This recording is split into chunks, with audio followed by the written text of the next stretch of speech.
Ok, Erev Tov. J'adore. Bonsoir. Bonsoir. Oui, Erev Tov. J'adore. Le côté 3 heures plus tard. J'aime beaucoup la vie de Natania, pour plusieurs raisons. La première, c'est que ma mère vit ici, que je la bénisse. Amen. J'ai des amis qui sont dans cette ville, qui font un très bon travail. Le Rav Belchak, le Rav Nissim Yitzhak Cohen, le Rav Liad Pidoussi, et Sidi Fred, avec qui je travaille avec une étroite collaboration. Mais je dois avouer que d'être chez le Rav Simon, c'est mieux. À mon avis, il y a quelqu'un qui... Arrêtez de regarder le micro. Mais je dois avouer que d'être ici chez le Rav, lui, le Rav Ben Simon à Yakar, c'est un mérite très particulier parce que vraiment, il mérite tout. Non, c'est impossible. Alors, sans micro, peut-être. Oui, mais on n'entendra pas après. Tu laisses que...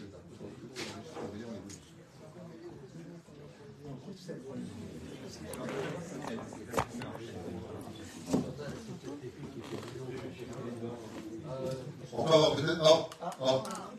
Ben Simon, ça a marché. Donc, je voulais simplement vous dire qu'il y a beaucoup de très bons rabbinim ici. On entend leur travail, on voit les conséquences de leur effort. Mais très sincèrement, je voudrais vous demander un tonnerre d'applaudissements pour Ben Simon. Il mérite.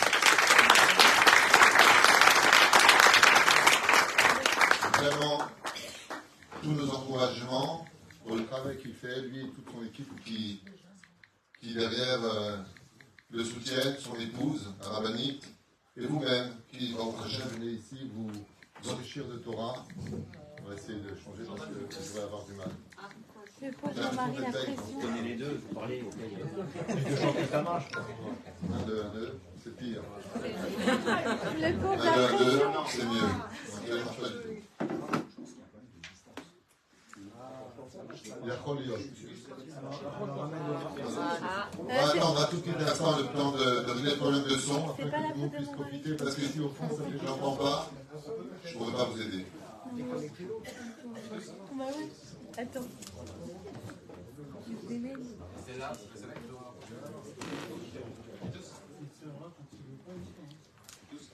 Si c'est comme ça, c'est pas qu'il ne veut pas, c'est que quand il y a du lien, il y a des mots. C'est que le plus chaud de ce soir, apparemment, il est important. Quand c'est trop facile, ça n'intéresse pas les Serara, c'est que c'est pas waouh. Juste un instant, on va essayer de trouver une solution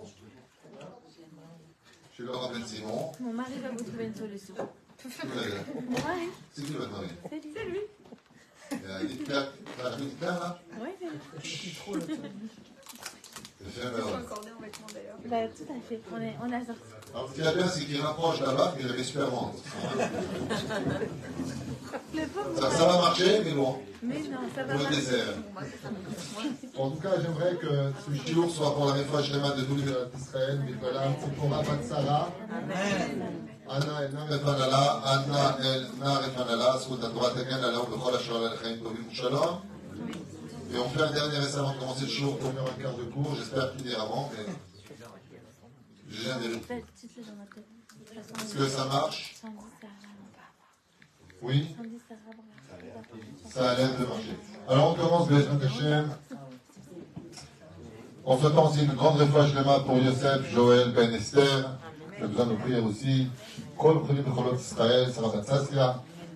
Et la liste est très longue. On va dire que Shabbat Teora, Kol Echad Vachad Mikem, Achlama Meira, pour ceux qui veulent se marier, ceux qui veulent se débarrasser, ceux qui veulent un bébé, une bonne parnassa, faire teshuva, monter en Israël, tout ce que vous désirez.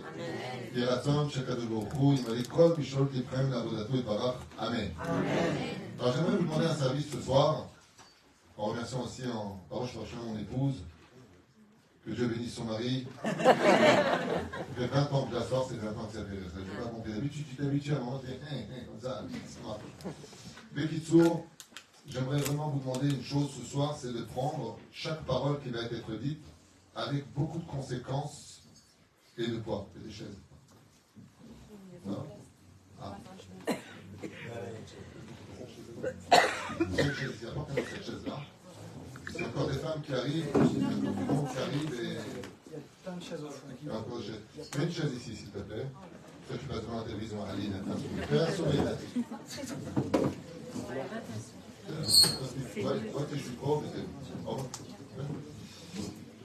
Je voudrais que ce cours de ce soir avec l'aide d'Hachem soit pris vraiment mot pour mot pour...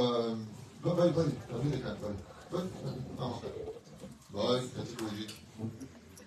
Toi, t'as pris. Maintenant, tout le monde t'a vu,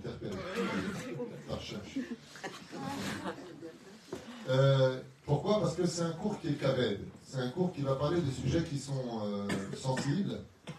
Mais, comme je vous l'ai déjà dit à plusieurs occasions, pour ceux qui regardent les shiurim, quand on verse du lait dans un verre rempli de boue, ça fait du lait à la boue. C'est-à-dire, ce qui fait qu'il faut comprendre quelque chose, c'est que la Torah, quand on l'apprend à des gens qui vont mal, ça fait des gens qui vont mal et qui sachent la Torah. Quand tu prends un PN, un manipulateur pervers narcissique, et que tu lui apprends la Torah, ça fait un Talmid Chacham, manipulateur pervers narcissique. On demandera d'éviter les commentaires. Mais c'est important de le retenir. Tu apprends la Torah à une personne qui cherche à s'améliorer, qui a de bonnes vertus en lui, ça fait un Talmid Chacham, exemplaire pour les autres. Tu apprends la Torah à quelqu'un qui est orgueilleux et qui ne compte pas soigner son orgueil, ça fait une personne qui va utiliser la Torah, quelqu'un d'homme, dit la Gemara dans Masechet Avot, n'utilise pas ma Torah comme une hache pour te frayer un chemin. C'est-à-dire qu'on peut utiliser la Torah pour son honneur. On peut utiliser la Torah pour détruire l'autre. On peut utiliser la Torah pour des choses qui sont extrêmement négatives. Parce que la Torah est appelée dans la Gemara Sama Chaim et Sama Mavet. Ça veut dire que la Torah peut donner la vie, la Torah peut donner la mort. Ton approche vis-à-vis de la Torah va ce qui va définir quelle Torah tu vas réussir à mettre en ton sein. Et le sujet qui m'a été demandé ce soir, c'est la plus grande des maladies de cette génération qu'on a rarement connue. Comme je disais ce matin dans mon show, pour ceux qui l'ont vu, vive les années 80. Parce que dans les années 80, c'est vrai que quelque part on n'avait pas beaucoup de Torah, mais qu'est-ce qu'on était heureux de vivre? On se mariait facilement, on avait beaucoup plus de respect, le respect des parents. On se contentait de très peu dans la vie. Très peu. Après, on avait un ballon pour 6 frères, on était heureux. On était bien. On était 6 dans la même chambre. T'allais aux toilettes, tu revenais, quelqu'un avait pris ton lit. Je sais pas qui c'est le cousin, mais c'est vrai, on avait payé de 500 francs, on pouvait vivre tranquille. Pendant 2 semaines, on avait de quoi sortir et vivre. Les choses avaient une valeur. Les parents avaient une valeur. Les épouses avaient une valeur. Les beaux-parents avaient une valeur. Le monde avait des disputes. Le monde avait ses hauts et ses bas. Mais ils restaient dans un cadre quand même où il y avait du raisonnable. On arrivait à s'excuser. On arrivait à recevoir des excuses. On arrivait à communiquer. Et il n'y avait pas de portable. Cette génération dans laquelle nous sommes, la Gemara dans Sota même tête à Moudbet, nous dit qu'elle ne sera pas comme aucune autre génération l'a reçue. C'est-à-dire qu'une fois je t'en parlais avec mon rab, il m'a dit Bachol Torvado il est chez Tserara. Et quand on a discuté avec lui, il m'a dit Atatzodek, tu as raison. Pourquoi? Parce que la Gemara nous dit ce qu'on vivra, ce qu'on vivra à la fin des temps, n'a jamais été vécu dans l'histoire. Le Harizal lui-même le dit dans le Charagil Gouli, qu'à la fin des temps, chaque génération, il y a eu par exemple le déluge, la tour de Babel, qu'on a connu. Ensuite, il y a eu Sodome et Gomorrhe. Au niveau des situations qui ont été les dernières des routes, c'est-à-dire vers le bas. À la fin des temps, toute réincarnation de toutes ces générations immorales seront réunies dans la même génération, chose qu'on n'a jamais vécue. Tout le monde sera présent. Ça veut dire que il y aura énormément de forces du mal qui seront Mekubatsim et Kufra'achat, c'est-à-dire qui sont tous réunis au même moment.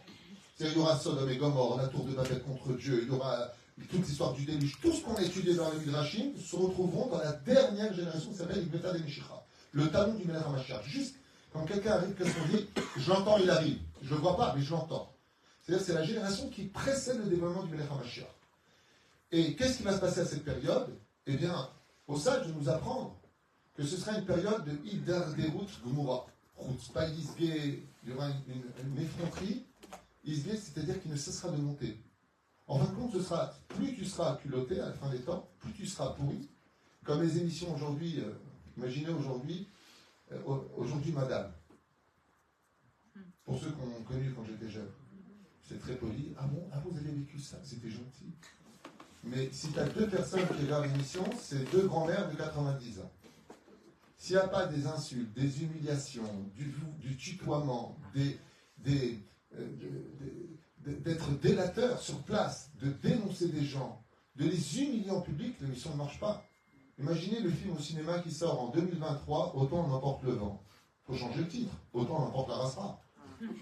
C'est plus d'actualité. S'il n'y a pas du sang, il n'y a pas des femmes, un chemichement, il n'y a pas de l'immoralité, ça ne marche pas. De tout temps, les héros étaient les gentils. Dans les nouveaux films, les héros, c'est les méchants. C'est-à-dire que ce qu'on vit aujourd'hui, on n'a jamais vécu. Jamais. Et d'autre côté, le Hetzadat, c'est-à-dire Apple, apparaît dans une situation où on peut faire énormément de teshuva, on peut rencontrer même un conjoint, en amour si c'est possible, Bezrat Hashem, pour pouvoir se rencontrer l'un et l'autre. Et de l'autre côté, sur ce même écran, Massar, on peut justement, on va parler du Massar ce soir, parce qu'il fait partie du sujet à développer, on peut acheter en un instant Olam Haba, et on peut acheter avec ce même Massar en un instant Haligina. C'est-à-dire que ce que nous allons faire de nos vies aujourd'hui ne tient que sur un fil de décision. Sur le fait de glisser les cloches de Sarakol sur la droite ou sur la gauche. Je peux apprendre les lois du Lachon Hara en regardant un chiour sur mon massar, sur mon écran, et je peux perdre mon futur en regardant des choses que je n'aurais pas dû voir, entendre ou dire. Aujourd'hui, tout ne tient qu'à un fil. C'est pas comme avant. Avant, tu voulais faire quelque chose de bien ou de grave, il fallait aller jusqu'à Yavne, la Yeshiva, et jusqu'à ce que tu arrives, comme on voit avec Hillel Azaken, qui montait jusque sur le toit, la verrière qui était gelée, la neige qui tombait dessus. Tout ça pour écouter un cours. Il aurait dit qu'aujourd'hui, il n'y a pas besoin d'y aller. Il prend le portable, il voit le chiot. Il n'y a pas besoin d'être à Natania. Dans le monde entier, on peut voir le chiot de ce soir. Chose qu'on n'a jamais vécue avant. Il n'y avait pas avant. Est-ce que tu veux? Loya d'avoir qu'à faire. Et de la même façon, tu vas à gauche, tu peux malheureusement tomber plus que bas, comme jamais dans l'histoire on l'a vécu. Qu'est-ce que ça va provoquer? Eh bien, vous avez remarqué que dans le monde entier, on nous parle d'un sujet qui est un peu barbant, mais qui est qui est vraiment nécessaire, c'est la pollution. La pollution, qu'est-ce qu'elle provoque? Elle provoque des maladies. Elle provoque des troubles. Elle provoque des problèmes respiratoires. Donc, en hébreu, bayot, neshit. Vous répétez? Neshimatit. Parce que l'on respirait, il y a du mot neshama. De la même façon, on peut comprendre que quand on se trouve dans un endroit où il y a de la pollution, on a du mal à y voir clair. Vous avez remarqué que quand on regarde un endroit qui est comme Tokyo, par exemple, très pollué, vous savez comment le temps est là-bas toute la journée? Vous avez déjà vu des vidéos? C'est gris. Toute l'année, c'est gris. Il y a tellement de pots d'échappement, il y a tellement d'habitants que tout est tout le temps gris. Pourquoi c'est comme ça? Parce que c'est pollué. Et quel rapport avec le sujet de ce soir? Eh bien, chers amis, aujourd'hui, il y a une maladie qui est très peu connue des gens, parce qu'on n'a pas l'habitude de la connaître à ce point-là. C'est le mal de vivre. On a un mal de vivre et on ne sait pas pourquoi on est mal. On a tellement de bonnes raisons d'aller bien que dans l'absolu, qui est vraiment heureux? Je vous le dis dès maintenant, pratiquement personne. Et souvent, je dis, si moi je le suis, si vous posez deux questions, le mec il dit oui, c'est vrai que t'as raison, je ne sais pas. J'appelle ta part, je prends rendez-vous. En retard. Les retards. Mesdames et messieurs, et je peux aller avec ces mythes, c'est que comme je vous le disais tout à l'heure, si tu apprends la Torah à quelqu'un qui est boueux dans sa tête, ça fait une Torah qui est tombée dans la boue. Ce qui fait que quand tu viens pour accomplir des mitzvot, quand tu viens pour faire des bonnes choses dans ta vie, si tu es pollué dans ta tête, automatiquement, comment tu es? Comme le temps. Tu es gris. Toute ta vie, tu es gris. Et comme ça te concerne, tu deviens aigri. C'est-à-dire qu'il y a quelque chose à comprendre qui, malheureusement, va polluer des situations qui vont rendre fous les gens. On va parler des couples. Dans les couples, on ne comprend pas ce qui nous arrive. Dans l'absolu, on s'est marié, c'est Mantov, Mazal Tov. On s'est promis le ciel et la terre, de s'aimer sur une étoile ou sur un oreiller. Tout va bien. All tov est fait. I love you, t'es quel autre, moi je pour aller un kappa, aller la totale.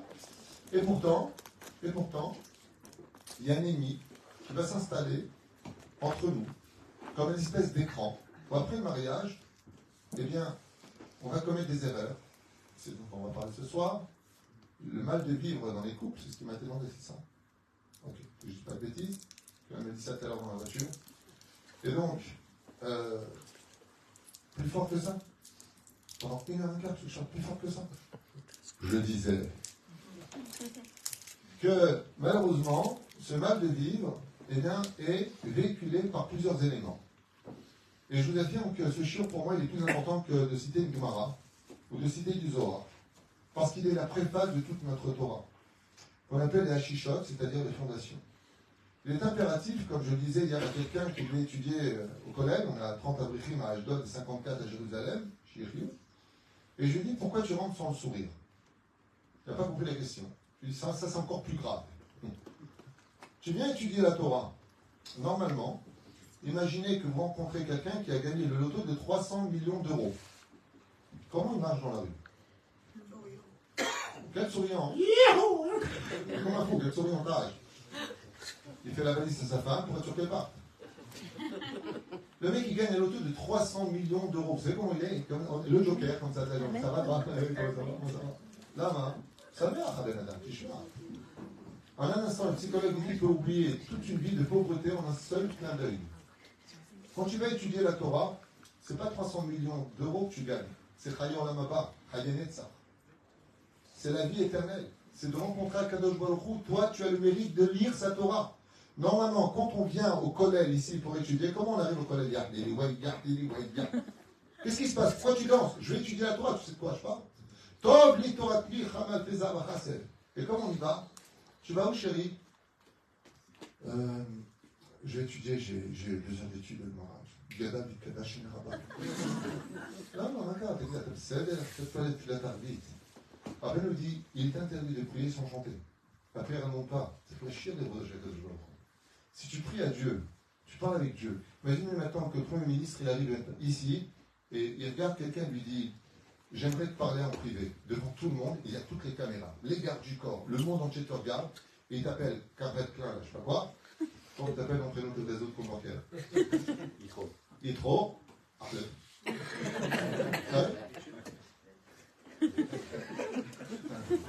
C'est ça le versement. Ah, Moi, je l'ai pas nommé. Pourquoi Yitro? C'est le nom de mon père. Ah, excusez-vous. Précisément, c'est Yitro Moshe. Yitro Moshe. Il trouve pas ça. Waouh. Et Sipora. Déborah. Déborah. C'est vrai, c'est 2 volatiles. Sipora, Déborah. Je laisse tomber. Non. Et la reine, il s'appelle Ishmael. Ici, on a quelque chose d'important à retenir, c'est qu'on n'est pas heureux. Et le fait de ne pas être heureux ne va pas permettre à chacun de nous de pouvoir exprimer le potentiel de notre Neshama. Pourquoi? C'est maintenant qu'on commence le cours. Comme explique le Ramchal, dans Messilat Yesharim entre autres, et d'autres livres comme Derech Hashem, la Neshama, comme vous le savez toutes et tous, n'est intéressée absolument par rien de ce monde. Rien n'intéresse. Rien. Ni les femmes, ni l'argent, ni la nourriture, ni les hôtels, ni les restaurants. Notre Neshama, elle est Chelek Elokam Imal. Le monde d'en haut, comme le témoignent plus de 250 millions de morts cliniques aujourd'hui dans le monde, que les couleurs qu'ils témoignent avoir vues après la mort n'ont rien à voir avec les couleurs d'aujourd'hui, qu'on connaît sur Terre. La musique, l'harmonie qu'ils y trouvent n'a rien à voir avec ce monde. La Neshama vient de mondes qui sont infinis. Elle vient d'un monde qui appartient au monde caché. C'est-à-dire que le monde dans lequel nous sommes, c'est le micro du microcosme de la création du monde. Nous sommes dans le dernier petit point qu'on appelle dans la Kabbale Ilshtal Shelut Aspirot. On est en bas dans le monde de la Asiya, le monde des clipotes. Un truc de fou. Ce qui fait que notre Neshama, de là où elle vient, quand tu lui offres des diamants, quand tu lui offres des voyages, quand tu lui offres des paysages, elle fait ça. Quel niveau elle atteint? C'est ce qu'elle merveilleux en hébreu. Ce que j'adore, quand tu étudies l'hébreu, tu atteins une dimension que tu ne peux jamais atteindre en aucune autre langue. Je veux dire pourquoi. On a 3 niveaux d'âme. C'est dessus ce que je dis, parce que même moi, des fois, j'ai du mal à me suivre. Qu'est-ce qu'il dit? On a 3 niveaux d'âme. Premier, le plus bas. Nefesh. Ensuite, Roi, Neshama. D'accord? Très bien. Quand je vois un paysage où j'ai besoin de vacances, ouais, comment on appelle ça en hébreu? Un paysage, nof. Qui est la racine du mot. Et quand je pars en vacances, nofesh. Qui est donc en hébreu le niveau d'âme qui profite des vacances chez moi? que le nefesh. Le roi, les neshama, ils sont mignons. Ça ne sert à rien, moi, tes paysages et tes machins. Vous vous rendez compte de tout ce que vous entendez? C'est-à-dire que le corps humain, c'est le seul, le nefesh, c'est le sang. Ve'adam ou nafesh. Les seuls qui profitent des plaisirs de ce monde, c'est le nefesh.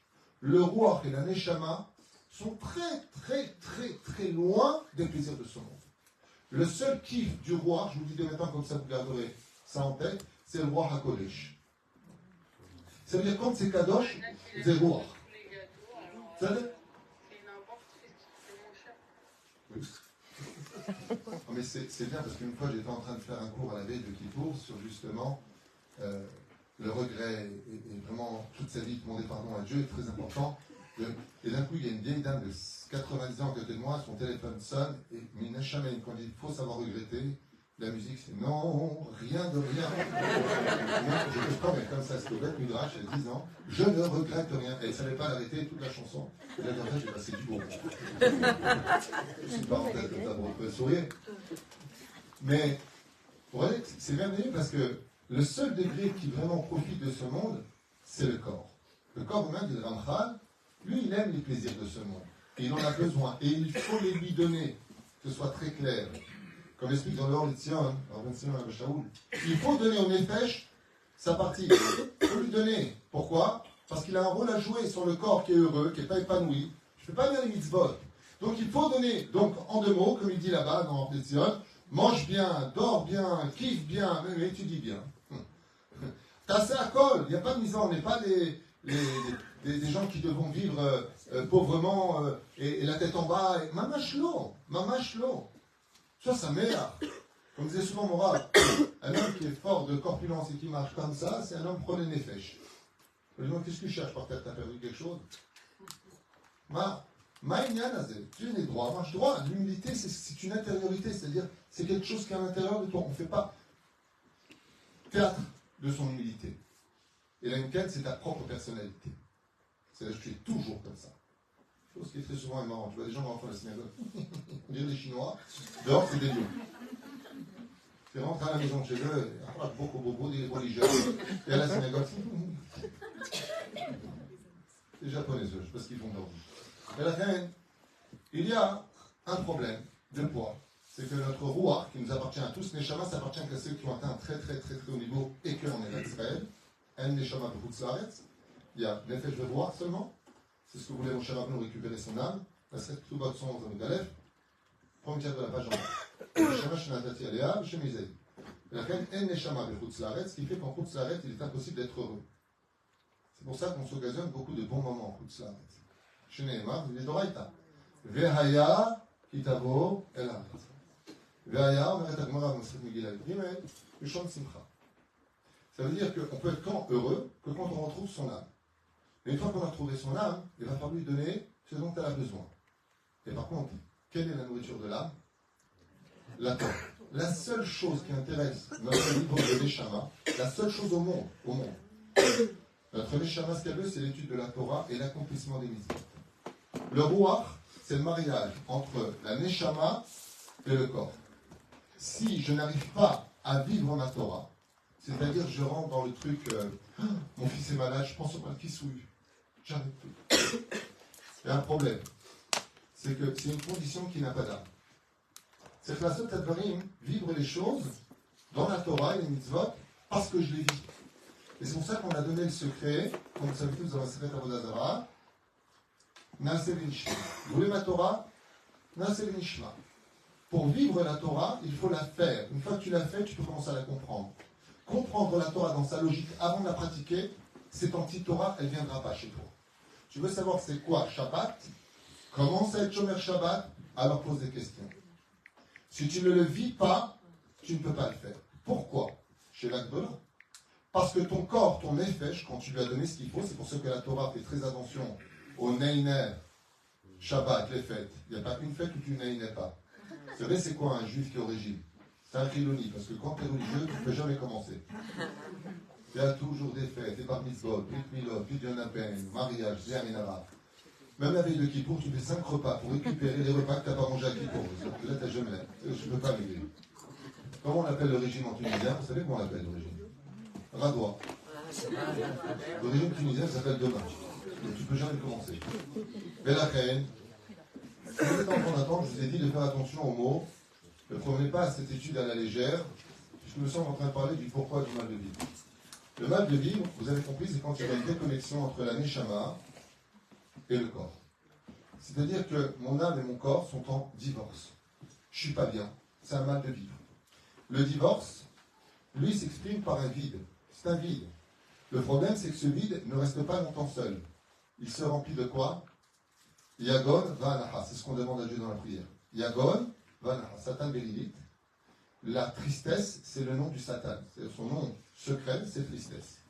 Et quand on a un vide à l'intérieur de nous-mêmes, s'installe une angoisse, un manque de confiance, un mal de vivre. Et là, vous allez tomber dans quelque chose au niveau des pathologies qui est très intéressant. C'est que quand vous voyez quelqu'un qui ne voit que le mal chez les autres, c'est parce qu'il n'a pas trouvé pourquoi il est mal et cherche des raisons pour ne pas passer pour un fou. Je répète cette phrase qui paraît si anodine, mais qui est tellement puissante. Vous venez de subir en une phrase des années de cours en psychologie. Quelqu'un qui voit tout le temps le mal. Tu as vu celui-là comme elle, tu vas passer la pour qui elle se prend. Des gens qui sont mauvais de la bouche. D'accord? Des personnes qui voient tout le temps mal chez les autres. Ce sont des gens qui ont besoin de trouver des raisons pour comprendre pourquoi ils vont mal, parce qu'ils n'ont pas de raison à cela. Alors que la réponse est tout simplement que s'ils étaient venus à ce cours et qu'ils avaient écouté le mettre en pratique, ils seraient bien dans leur vie. Ils seraient très très bien dans leur vie. Pourquoi ils seraient bien dans leur vie? Parce qu'ils vont bien. Parce qu'il n'y a pas de place pour les Yitzhara. Tout est plein d'eux-mêmes. De leur nefesh, de leur roi et de leur neshama, coagulés par l'étude de la Torah, l'accomplissement des mitzvot et la joie de vivre. Parce que l'un ne va pas sans l'autre. C'est pour ça que tous les soirs, quand on vient de le voir ici, dans Kihem chayenu ve'orech yamenu uvahem negaram valayla. C'est-à-dire que la Torah, c'est notre vie, notre Torah, c'est notre raison de vivre. Le Ben Ishra, il dit pourquoi on appelle ça Hamisha Chum chez Torah? Atikra Hamisha Elot Otiot Simcha. Le mot Hamisha, c'est la lettre à l'envers du mot joie. Ça veut dire que quand tu as un bon œil dans la vie, et pas Aïn Ra'a, tu as toutes les raisons d'être heureux. Quel? Oui, mais des fois on est bien, on est heureux, mais c'est les événements extérieurs qui nous rendent malheureux. Mais arriver. nous on est bien. On va y arriver. Et je vais te répondre dès maintenant à cette question-là. Des fois, nous on est bien, et tu dis que c'est les événements extérieurs qui nous rendent malheureux. Qui nous rendent malheureux. Non, c'est notre manque de connaissances et notre manque d'émouna qui vont faire ensemble que la réception de la mauvaise nouvelle soit un choc. À quoi ça ressemble? Je te fais un sketch en deux mots, ma femme. D'accord? Oh punaise, ma voiture. Punaise, je viens d'acheter. Qu'est-ce qu'ils sont pourris, les gens. Regarde l'oreiller. Franchement, j'en ai ras-bol. Tu sais quoi? J'en peux plus de ce pays. Les Israéliens, je ne les supporte pas. Là, une fois que c'est fait, 2 minutes plus tard. Non, ça, je touillote. La voiture est rayée, tu vois pas. Comme ça, les Thomas, Kapara. C'est Kapara, ma. Makara. Makara, je te pose une question. Non, mais je parle pas de ça. Je te pose une question. C'est un exemple. Tu veux d'autres exemples pour en donner des milliers. La question n'est pas là. La question est pourquoi la réception première de ma vie a été de critiquer, d'en devenir un Motsi Shamra, Lachanara, Akolisat, Ibevatachat, et après, qu'est-ce qu'on dit? Bon, écoute, j'étais énervé, laisse tomber, Akol et Tova. Tu sais quoi, à la limite, c'est bien comme ça, on m'a déjà mis l'œil sur la voiture, j'ai pas. Moi, je dis la même chose. Makara. Mais le pire, c'est que l'exemple que je vous donne, c'est un truc que j'ai vécu il y a 2 mois sur le parking de la synagogue avec quelqu'un. J'en ai marre de ma vie, j'en ai ras-le-bol, j'ai pas de chance. Il vient, il sort du cours, il me dit Baruch Hashem, regardez, tu tombes, marie les voitures, garde de terrain, c'est capara à la fente, j'ai capara à la Je préfère sur la voiture que sur la joue. Pourquoi tu l'as pas dit depuis le début? Parce que si, dans ta réception des choses, tu ne retires pas l'écran qui te permet de voir la vérité, alors automatiquement, ta réception numéro 1 sera toujours colérique. Toujours. Oui, Et je vais vous dire pourquoi. Non, c'est pas naturel. Non, mais là, vous dites qu'un rayure de voiture, c'est pas grave, mais il y a des choses beaucoup plus importantes que des rayures de voiture. C'est sûr, on va en parler. On va en parler. C'est le but du chiffre. Non. On va en parler. Des choses qui sont plus importantes que quoi? Que de perdre une femme, que de perdre un enfant. Plus important que de perdre son travail. Vous savez combien j'ai d'histoires à vous raconter sur ce sujet-là? Vous savez combien de choses il y a à dire sur ce sujet-là? Il y a un homme qui a raconté, d'ailleurs on a vu cette histoire ensemble, qu'il avait rêvé, comme ça, il avait raconté son rêve que demain matin à 10h du matin, le banquier l'appellerait pour lui dire que son prêt sera refusé. Parce que sinon il perdait son fils de 10 ans. Il a fait un rêve, comme ça on lui a annoncé. Ensuite il lui a annoncé son rêve, c'est son père qui était décédé. Il lui a dit, sache que ton fils il a fini son tikkun, Et donc, en caparal, comme l'ange il est descendu pour le prendre, il va prendre Ksafim, l'argent d'Amim, Kaneget d'Amim. Le lendemain matin, quand il s'est levé avec le téléphone de 10h à sonner, il a dit à sa femme, réponds, c'est le banquier. C'était le banquier qui lui a refusé son prêt. Il a pris sa femme, il a dit, Baruch Hashem, il est parti prendre son fils dans la chambre, il l'a embrassé. Là, quelle différence y a-t-il entre la bonne nouvelle et la mauvaise nouvelle? Je vais donner deux réponses pour Mamache répondre tout de suite à cette question-là, combien même les épreuves sont dures dans la vie. La première, c'est le manque de connaissances. Comme j'en ai fait un cours très important que je vous conseille de voir, c'est que la souffrance n'existe absolument pas sur Terre. Vous devez peut-être être au courant de cette fois pour toutes, il faut arrêter de vivre dans l'illusion. La souffrance n'existe pas sur Terre. Je peux le prouver de façon rationnelle. La souffrance n'existe que comme dans l'épreuve, je ne sais pas pourquoi. Si vous avez compris ça, vous avez fait un très grand pas en avant. Très grand pas. Je vous ai donné l'exemple du dentiste. Tu vas chez le dentiste, vous savez le dentiste. Shalom, merci de m'avoir pris. Je ne peux plus. Ok. Le mec qui t'assoit, ouvrez la bouche. Ne bougez pas. Excusez-moi. Mais qui tourne, tu sens plus rien, tu peux te prendre une pêche, tu as l'impression d'avoir Elephant Man au niveau de la joue. Tu as une haleine de phoque, tu as super mal. Le pire, c'est pas ça, c'est que tu le payes et content en plus. Mais pas content en musulman, hein. Merci beaucoup. Merci beaucoup. Prends le prochain rendez-vous. T'es sadomaso, quoi, t'as un problème. T'aimes souffrir, tu veux encore un rendez-vous et tu le payes. Le pire, c'est pas ça, hein. C'est que quand il a fini de se soigner, je suis là-bas, mis à mon fils. Merci beaucoup. Mon dentiste. Ton bourreau, hein. Et pourquoi tu sais pourquoi tu souffres? Parce que tu sais qu'il est en train de te soigner. Est-ce que ça répond à la douleur? Quand tu viens, tu fais une opération chirurgicale à l'hôpital et qu'on est obligé de te bourrer mortel tellement que tu hurles. J'ai un ami, il m'a retiré un rein. D'en bas de l'hôpital, j'entendais hurler de douleur. Ok? Est-ce qu'il a insulté quelqu'un? Non, il savait pourquoi il souffrait. Quand ils lui ont mis la morphine, il était au Daraba. Je dis, moi je comprends, mais la vérité c'était très douloureux. Ah, ça commence à aller mieux. Quelle différence? Il sait qu'on lui a retiré un rein. Il sait que c'est l'âge par contre, il avait prévenu après l'opération.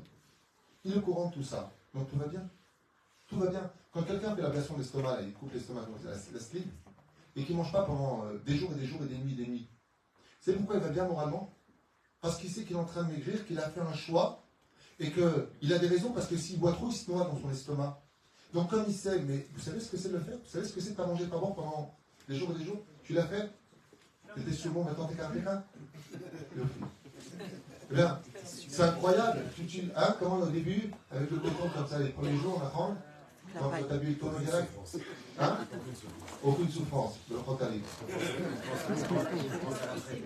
Regardez ce qu'il vient de dire. Pourquoi aucune souffrance? Parce qu'on pense à l'après. Et pourtant, à table, les premiers Shabbats, t'as les boules, parce qu'il n'y a rien qui rentre. D'accord? Non, parce qu'on est préparé psychologiquement à ça. Donc, mais la souffrance, elle est là elle-même. Goufa, la souffrance est là. Mais pourquoi tu ne souffres pas? Parce qu'aujourd'hui, c'est rabbin Bogos. Ça veut dire que quand vous avez une femme qui va faire une opération chirurgicale et qu'elle sort comme ça, on dirait Blackman, ok? Pourquoi est-ce qu'elle est bien? Eh bien, parce qu'elle a fait un choix. Mais la souffrance est là, mais elle sait pourquoi. Chazal, c'est pas de moi ce que je vous dis. Aucune souffrance ne nous fait souffrir si ce n'est que le fait de savoir pourquoi. Quand on sait pourquoi une chose nous arrive, la souffrance automatiquement se termine ici. Quand mon cher Rabbeinu Dieu lui a dit, si tu rentres, c'est les enfants d'Israël qui meurent, c'est la 515e prière, il a dit, Akan. Alors, là, il a dit, ça suffit. Il y a un mamar qui a lieu de Chazal, ils disent que Moshe a compris que s'il rentrait, c'était la mort des enfants d'Israël. Il a remercié Hachem de ne pas rentrer. Mais il lui a dit quand? À la fin. Quand il a compris, il a dit, Anoumevim, Ani Choser B'Tchouva. Ani Choser B'Tchouva. Le évêque qui a aimé son Adon, il lui dit 2 fois, je t'aime, je regrette, je veux rester avec toi. Il est obligé de le prendre. Il dit, Naspik, tu ne peux pas rentrer. Tu n'es pas d'attribut d'Inda, si tu rentrais, Machia, tu vas me renverser le monde. Comme dit Maran Zatzal, les Retzren n'étaient pas encore prêts à recevoir la Neshama de Moshe Rabbeinu, parce qu'il était unique. Mais la reine a Bessibot, beaucoup de raisons ont été données. Mais sachez une chose, toutes les souffrances que nous avons viennent de l'ignorance que nous avons. Et c'est pour cela qu'en guise de réponse à notre ignorance vis-à-vis des souffrances, nous avons un mot magique. Donc on se casse ça. On a un mot magique, Emouna. Voilà, vous avez le joker. Dès que ça ne va pas, Emouna. Pour avoir la Emouna, Gamzo les bateaux, tu connais? T'as pas vu le film? Mademoiselle Tova. Ça s'appelle la Emouna. T'as une crotte qui tombe dessus, t'as une épreuve qui tombe dessus. Toi, Baruch Hashem, je t'avoir chez moi là, Dieu m'a choisi parmi Bravi, t'as vu que moi. C'est Emouna, Emet Emouna. Ça veut dire que on a l'Emouna. Par contre, quand il fait jour, qu'est-ce qu'on dit le matin? Le soir, arbitre, qu'est-ce qu'on dit? Emet Emouna, parce que c'est l'obscurité. Et le matin, qu'est-ce qu'on dit? Emet.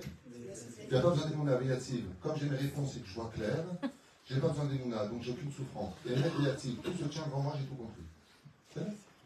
Et la femme qu'on a expliqué une fois, Maran Arod Yosef Zatzal, un jour dans son shiur à Moussaïov, il avait dit, sachez qu'il n'y a aucun décret qui est fait sur nous si on n'a pas nous-mêmes signé qu'on veut ce décret la nuit quand on dort. On monte. Je vous montre où est-ce qu'on en est au niveau des Neshamot, où est-ce qu'on est au niveau dans notre casier judiciaire spirituel. Et on signe et on demande nous-mêmes les épreuves qu'on doit subir dans la journée avec Maran, la journée, car rien n'est fait sans notre autorisation. Rien. Ça veut dire que des fois, tu peux avoir une Neshama d'un tzaddik amour qui doit se réparer. Et tu vois ce tzaddik. Il dit, qu'est-ce qui te manque? Il dit, voilà, moi je viens dans ce monde, Moukbal, je dois venir dans ce monde avec certaines difficultés. Et toi, la nuit, pendant que tu dors, tu dis, mais moi je dois le mérite de t'avoir chez moi. Azou Yored, oh la mazé. Alors sache que tu as une part vis-à-vis de lui, et que lui maintenant, il a une part vis-à-vis de toi. Aujourd'hui, les conséquences sont difficiles, mais à 120 ans, le salaire est incommensurable. Et vous savez tous ce qu'on dit les Chachamim. Je vais faire un cours sur la souffrance, pas le but de ce soir. Mais je voudrais juste répondre à ça. Tout le monde connaît la métaphore que nous donne Midrash. C'est un roi qui adorait un juif qui était ministre chez lui, conseiller exactement, et le premier ministre était très très très jaloux de lui. Très jaloux. Le roi a demandé à son premier ministre de prendre soin de son conseiller parce qu'il partait pendant 1 an à la conquête d'un pays. Et voilà que pendant l'année, le premier ministre a trouvé l'occasion de se venger du conseiller juif. Et il l'a tout simplement frappé. Il l'a frappé de 50 coups de bâton. Et bien entendu, le conseiller hurlait. Chaque coup de bâton était extrêmement violent. Mais les coups de bâton étaient donnés dans des endroits où ça ne le tuerait pas, et ne le blesserait pas, juste provoquerait des douleurs. De telle façon à ce que le roi ne le condamne pas à son retour, prétestant qu'il méritait. 1 an plus tard, le roi est revenu, dit Midrash, et tout de suite le juif est parti le voir et lui a raconté ce qui s'était passé. Le roi a convoqué le premier ministre et lui a demandé ses raisons. Ces raisons étaient basées sur la jalousie. Le roi a condamné pour chaque coup de bâton 1000 pièces d'or de la part du Premier ministre qui devra reverser aux Juifs. Quand ils sont arrivés devant le roi pour retransmettre l'or et que le Juif a vu la caisse d'or, il lui a dit « Quel dommage que tu n'aies pas continué. » Ça veut dire que quand il a vu que pour chaque coup il a pris 1000 pièces d'or, il aurait dû me donner 100. J'aurais eu mal, mais là aujourd'hui je suis blindé. J'aurais acheté Kédia, belle chose. C'est du côté là-bas. Quand on arrive de l'autre côté du monde, Chaval au Safar. Chaval, pourquoi? Les fonds, ça arabe. Le salaire est fixé selon le degré d'épreuve dans l'acceptation et la joie de la vie. Ayam Masachet. Ta'anit Kafalef Amoudalef. Kanoupé. Là-bas, tu as toutes les explications avec Rabbi Ahmed de Gamzo, tout est marqué là-bas. Regarde, c'est avec Mara. Kafalef Amoudalef Masachet Ta'anit. Jusqu'à Kaf et tu peux aller jusqu'à là-bas. Tandem Echem. Juste pour répondre à votre question, parce qu'on a tous notre lot de souffrance. Notre lot de souffrance va dépendre petit un de cela. Et la deuxième chose que je vous demande de retenir, la deuxième chose. Et là, je vous demanderai d'écouter le côté tunisien. Je ne sais pas si c'est tunisien le pauvre. Marocain, quoi. Parce qu'il y a une chama la Neshama est tunisienne. Alors, je voudrais répondre quelque chose, non pas ni des Tunisiens, algériens, marocains, mais de la Torah elle-même. Et je vais faire ça en une phrase. Les problèmes prendront toujours la dimension avec lesquelles on la verra. C'est tout. Vous avez compris ça, vous avez tout compris. Tu vois le problème dramatique, il est dramatique. Tu vois le problème petit, il est petit. Comment on peut voir un problème quand il est petit? Vous n'allez pas me croire. C'est quand mon but dans la vie est plus important que mon problème. Vous avez compris ça, vous avez tout compris. Si votre but à vous, en tant qu'homme et femme, c'est de servir Hachem en tant que nation sur sa terre, de travailler à Kadosh dans la Torah et c'est votre but numéro 1, tout ce qui va venir au milieu, la belle-mère, le beau-père, le beau-frère, à col, problème financier. Vous faites comme ça, pousse-toi, tu ne m'intéresses pas. Moi, ce que je veux, c'est servir Hachem. Quand on a un but, quand une flèche, elle a une cible, tout ce qu'elle peut rencontrer sur sa route ne l'intéresse pas. Pourquoi? Parce qu'elle va droit sur sa cible. La reine, Katoub de Chol, Makom, Shiviti Hachem et Negdi Tamid. Vous voyez la cible de chacun de nous, vous l'avez dans tous les bâtiments midrashot, toutes les synagogues. Au-dessus des verterans, on trouve très souvent ce verset-là du roi David. Shiviti Hachem, les Negdi Tamid. Ma cible, c'est Dieu. Shiviti, je t'ai placé devant moi, j'étais assis. Shiviti Hachem, les Negdi Tamid. Pourquoi tu dis Tamid? J'ai mis Hachem, il dit. Je t'ai mis toi, Dieu, en face. Il dit non, parce que ça peut être pour une journée ta cible. Tamid, ça veut dire tu veux réussir ta vie dans ce monde. Tu veux réussir ta vie, que toute ta vie devant toi, c'est de servir Hachem. C'est pour ça que quand moi, il y a des couples qui viennent me voir en me disant je veux me marier avec elle, je dis pourquoi faire? Il me dit je suis bien avec elle. Je lui prends un labrador. Ou elle même comprend, elle me soigne. Ben, elle pose une pharmacie. La première raison du mariage, chers amis, c'est parce que c'est une misère de se marier. Écoute là. Lama mitratnin. Le rabbin Seul Vachaoud, il avait dit à les fous qui se marient. Pourquoi tu te maries? Pourquoi tu fais ça? Pourquoi tu me fais ça? C'est comme un hier, il m'a dit au téléphone, Rav, plutôt, quand tu auras ma chère, on pourrait épouser 4 femmes. Je lui ai dit, t'as bien réfléchi, 4 belles-mères? 4 belles-mères? T'as bien réfléchi? Il me dit, ouais, je n'ai pas pensé à ça. La reine du Séatat du chemin, chers amis, la raison pour laquelle on se marie, vous le dites dans le Sheva Brachot, la troisième des bénédictions, c'est laquelle? Baruch Ata Hashem, Elokeinu melech haolam, Shakol bara, l'Irvodo. Adam Kratem, l'Irvodo. Kibut Siva. Le mariage, c'est une ordonnance de la Torah. La reine, pourquoi c'est important? Tu dis ça à des gens qui ont rencontré leur vie, qu'est-ce qu'ils te disent? La histoire. Oh, la histoire. Moi, j'ai une paire de filines, teubées à 2 balles. Ils ne comprennent rien à leur vie, ces gens-là. Comme moi, avant leur fait de chouva, je ne comprenais rien. Et pourquoi ils ont rien compris? Vous avez vu comment on range les filines? Qu'est-ce qu'on fait quand on enlève les filines, chers amis, le matin? Comment vous les enlevez? Vous les embrassez? Oui? Et si vous les faites tomber, qu'est-ce que vous faites? Vous jeûnez. Alors je dis à cette femme qui a dit ça, les stores des tefilines, je lui dis, allez, va que votre mari vous considère comme des tefilines, madame. Parce que les tefilines, on les respecte, on les range comme il faut, on les embrasse. Et si on les fait tomber, si on les a vexés, on jeûne une journée. Vous avez déjà vous jeûné parce que votre mari l'a déjà jeûné parce qu'il vous a vexé, il vous a fait tomber. Mais il a vu comme ça change. Ouais, je vous dis, vos cheveux, c'est des lames. M'énervé. Et la reine, la femme. La siba principale, c'est d'être capable de voir Shiviti Hashem Lenexitavi. Ça veut dire que si je suis capable de voir dans chacune des choses que je vis dans ma vie Hashem, Akadosh Baruch Hu Boré Olam, je suis capable de le voir, je n'ai aucune raison de m'énerver. Je vous donne un exemple, chers amis. Soyons sérieux. Vous êtes chez vous à la maison, à minuit, quelqu'un tape à la porte. Le truc grassera, c'est pas le truc, il a honte. C'est le truc rassera, un PSS derrière la porte. Tu vois ce que je veux dire? Que ton cœur, il a envie de seule chose, c'est de bouffer quand tu ouvres la porte. T'es malade ou quoi? Ouais. Seulement, qu'est-ce que vous avez? Vous avez un louni qui vient me demander un billet de 10 shekels, elle est juste derrière le Rabbi Lubavitch. Comment vous allez accueillir, s'il vous plaît, la personne qui va vous demander 10 shekels à minuit en tapant super fort sur votre porte? Ça m'arrive avec des bracelets. C'est super fort. Pas gentil. En plus, tu ouvres la porte et hé, Harry! Tu fais ça à minuit. J'ai fait pas ça en face, c'est des Russes, t'es ouf ou quoi? Il m'a dit, je parle russe. Mais t'es malade ou quoi? À minuit, tu tapes comme ça, qu'est-ce qui me sort? T'es khayar, Harry. Je tape pas comme ça, j'ai les gosses qui dorment, t'es malade ou quoi? Ok? La vérité des vérités. Si en ouvrant la porte à côté de lui, j'avais ma main à Rav Ovadia Yosef. Quand j'ai fait Shalom Kodara, Shalom Chaken, ouh, de l'argent, bien sûr. Kodara, les élophiles. Makara. Là, j'ai vu quelqu'un qui était d'une valeur inestimable à mes yeux et qui, pour moi, va m'honorer de sa visite. Mais quand j'ouvre la porte et que je vois devant moi ce que mes yeux me montrent, avec un massacre de ne pas comprendre que derrière ça se cache quelque chose que je ne comprendrai pas, automatiquement, je m'énerve. Tapsikou, Atamshugaïm, Lokachadovkim, et fois des références, où il faut savoir vivre, n'aille pas savoir vivre, quel paracha. Ils ont tapé, numé les ouvres, dans un billet, casse-toi. Lama, parce qu'on commet une erreur fatale. Le premier, comment on appelle ça, écran, qui est dramatique dans notre génération, c'est qu'on est tous à fleur de peau. Je voudrais vous dire quelque chose de primordial aujourd'hui, c'est qu'on prend tout à cœur. N'oubliez pas ce que vous entendez ce soir. Le premier problème de notre vie, c'est qu'on prend tout à cœur. Ça veut dire que le fait de prendre à cœur, automatiquement, va biaiser la réalité de nos vies. Pourquoi, Dafka, quand on prend à cœur, c'est une très mauvaise chose, Maasiba. La Gemara dans Brachot nous dit, parce que quand tu réagis avec ton cœur, il y a Yetzer Hatov et Yetzer Hara. Et ton Yetzer Hara, il est très souvent beaucoup plus fort que ton Yetzer Hatov. Ce qui fait que quand tu prends à cœur quelque chose, automatiquement, 75%, c'est les forces du mal qui interviennent. Ta réaction, elle sera émotive, elle sera colérique, elle sera angoissée, elle sera énervée. C'est pour ça qu'on appelle un chacham, pas un lev ta'or, on appelle ça un chacham, qui vient du mot chorma, qui vient d'où le Chokhmah? Du cerveau. Un Chacham, c'est quelqu'un qui pense avec sa tête froide.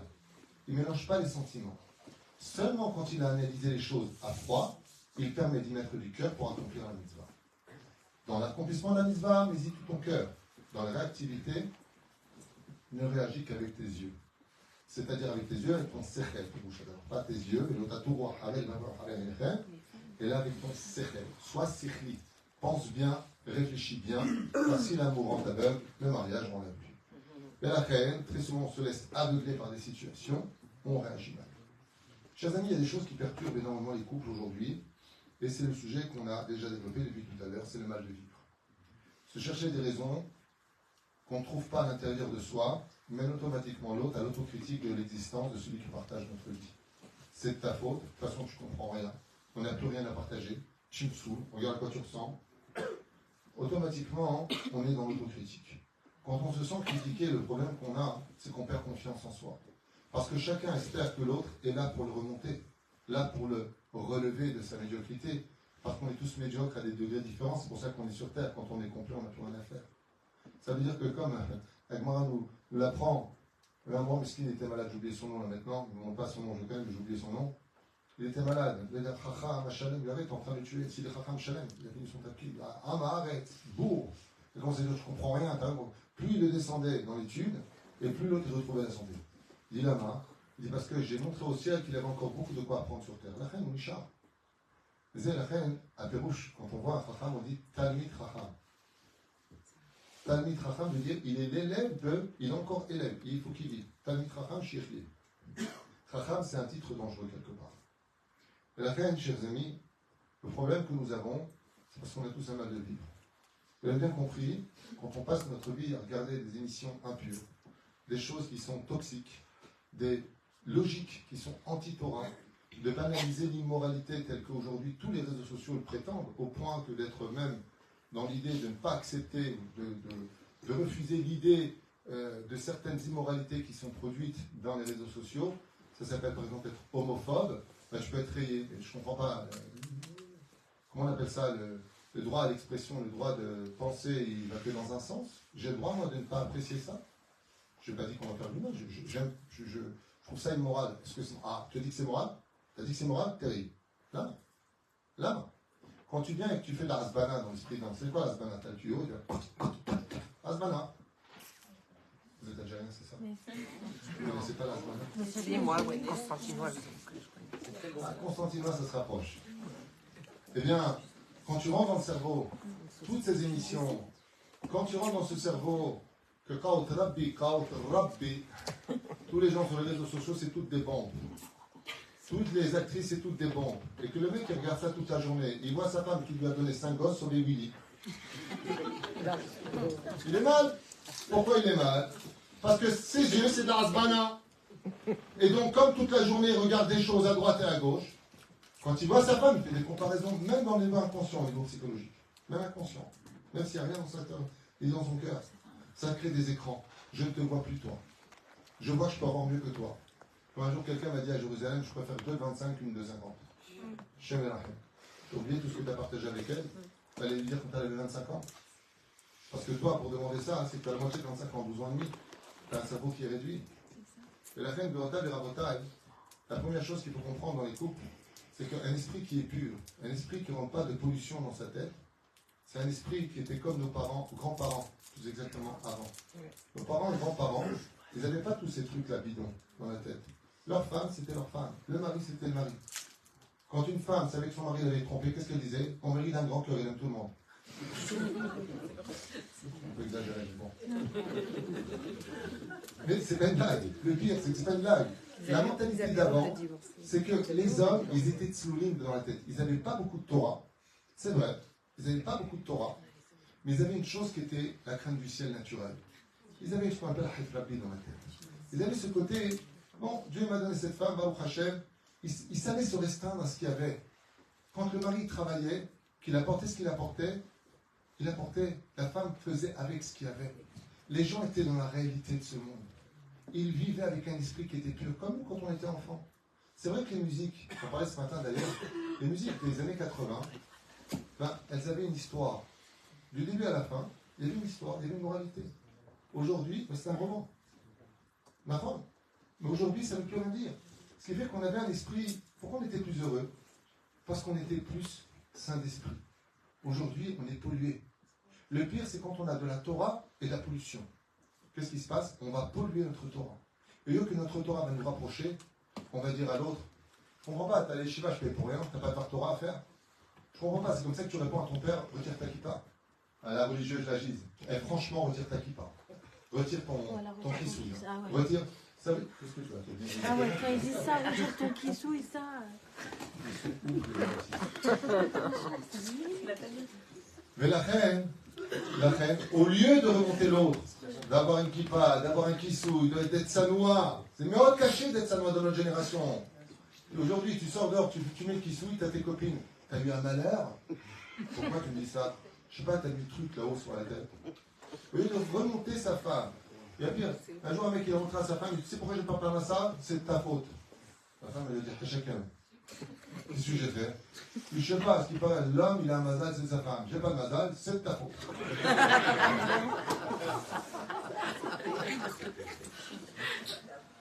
Et je vais lui dire que ça, vous n'allez pas me croire. Non, je vais lui dire que ça. J'étais à Los Angeles, j'ai un problème de Shalbaït. Et le mec il me dit, à un moment je sais pourquoi j'ai pas parlé à ça. Je dis, ah, pourquoi? Il me dit, c'est à cause d'elle. Je dis, à cause d'elle? Pourquoi c'est à cause d'elle? Attends, les filles, on regarde comme ça, il dit, il est où celui-là? Par son mari. Elle passe une arrêt de Shabbat, sans reprendre la voiture. Mais tu m'excuses, mais les gens qui sont les plus riches du monde sont ceux qui ne sont pas chômage Shabbat. Donc pourquoi tu me dis des bêtises? Il dit, mais vous êtes rabbin, vous? Je dis, oui, parce que je suis rabbin, je ne dis pas des bêtises.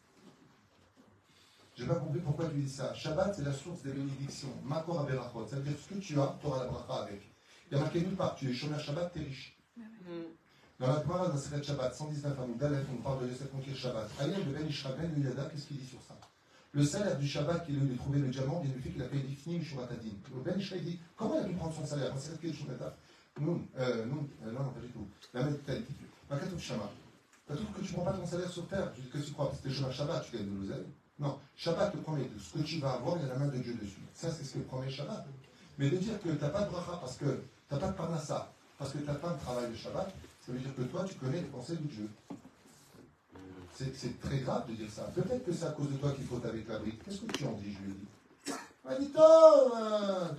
dit, l'État. Mais pourquoi tu avais là? Ou là, tu fais déjà la journée à cause de ta sale bouche. Il y a un problème. Viens marcher ces vaches matin. Qui t'a dit que c'est de sa faute? Les écrans. Mal de vivre égal, j'ai besoin d'un corban. Parce que quand on est bien dans sa peau, quand on est bien dans sa vie, vous savez ce qu'on fait? C'est extraordinaire. Quelqu'un qui vit avec lui-même, qui est bien dans sa Torah, qui est bien dans ses chaussures, qui aime la vie, qui veut continuer à vivre, pas comme l'autre miskin. Il est parti voir le Rav. Il dit, voilà Rav, comment on fait pour vivre éternellement? Il lui dit, tu te maries. Il lui dit, si je me marie, je vais éternellement. Il lui dit, non, tu vas arrêter de vouloir vivre éternellement. Pas une chose. Mais la reine, quand tu as un bonheur de vie, ben, qu'est-ce que tu fais? Tu relèves les autres. Tu ne juges pas les autres. Tu es là pour les relever. Le rabbi à la Shalom se tenait debout toute la journée à recevoir du monde.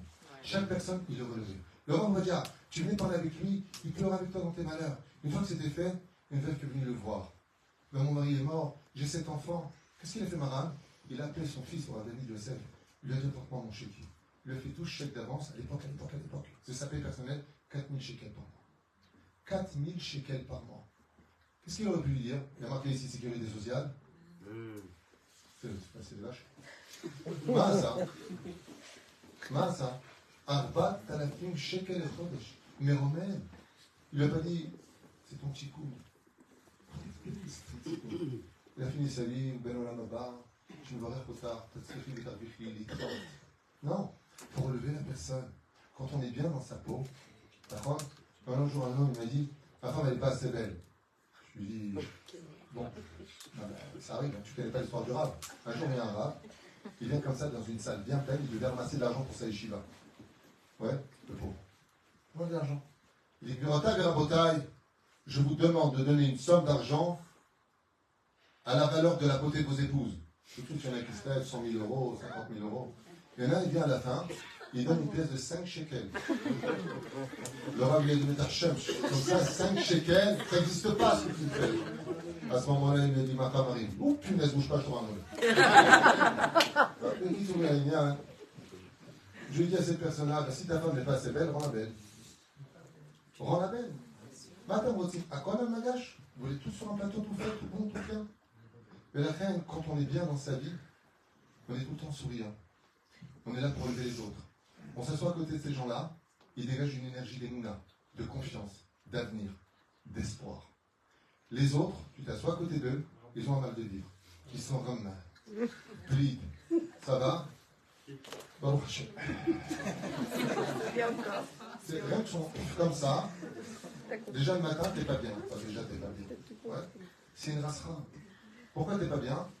Parce que j'en ai marre. Déjà, je suis au chèque. Aujourd'hui, il m'a dit demain, il me saoule. Zek, toute ta vie est basée sur ce chèque-là. Tout d'un coup, ta femme est vivante, tu as des enfants, tu vis en Israël, tu as un rat, tu as une communauté, ça ne te donne pas de joie, tout ça? Tout ça, ça ne te donne pas de joie.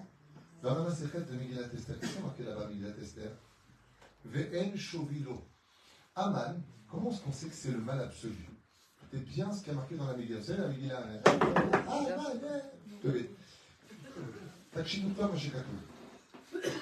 chez moi, dans la synagogue, il n'y a pas une mouche qui bouge. Pendant le Haman, dans toute la synagogue, il n'y a pas une personne qui dit « j'ai pas entendu un mot ». Du début à la fin, le premier Haman, on casse tout. Le deuxième Haman, on remonte tout. Et au milieu, pas un bruit. Pourquoi? Pour que tout le monde écoute la mitzvah.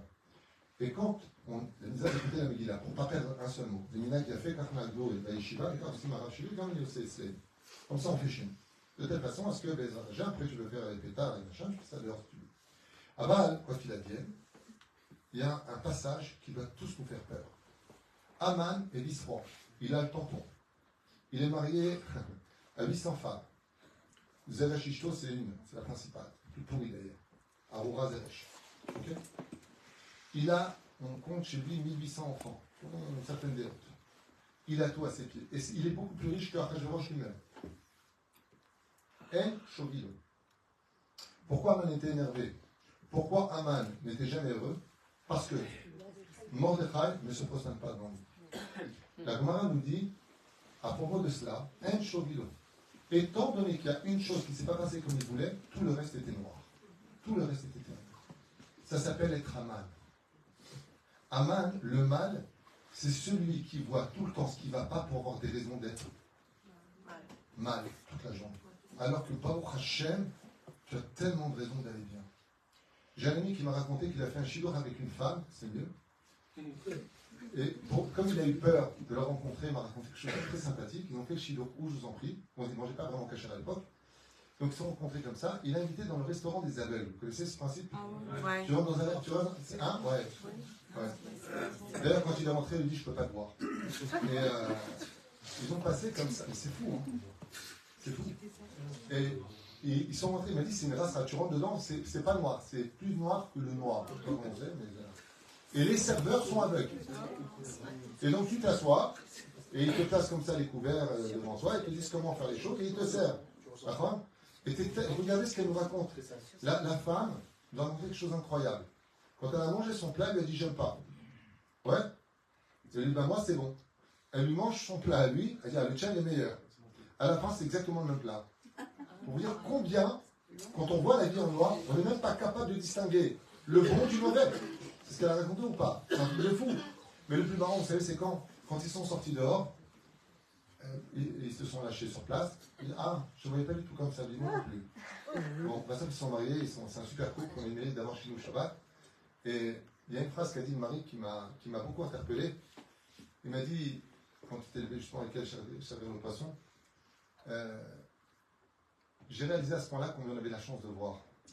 Quand tu restes pendant 2 heures dans un restaurant où tu ne vois rien du tout, et que tu sors dehors et d'un coup tes yeux ça pique comme ça, et ça saute, et tu vois, j'ai réalisé le miracle de voir. On ne se rend pas compte, parce que je me suis pris un coin de table et tout, rien que pour ça, j'ai passé le meilleur moment de ma vie. Je suis content de ces 2 heures dans l'obscurité pour avoir réalisé que j'arrivais à voir où je posais mes pieds. Ça t'a donné une joie, elle m'a dit, j'ai cru que j'étais multimilliardaire, je vois.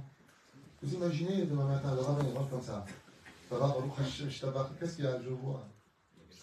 C'est l'ossiba, mais la reine, qui a une daïm, chers amis, nous avons des écrans devant les yeux. Et au lieu de fixer le principal de notre but, qu'est-ce qu'on va faire? On va se fixer sur ce qui ne va pas dans notre vie. Et étant donné qu'on a un mal de vivre et qu'on n'a pas de raison, alors on va se cracher dessus l'un et l'autre. On va faire du lachonara, du montichamra, on va se vendre sur les réseaux sociaux, on va s'insulter, c'est tellement facile. Et qui c'est qui voudrait de toi? Pourquoi tu la descends? N'oubliez jamais une chose, chers amis, quand on fait de sa femme une serpillière, c'est qu'on est long chavalet.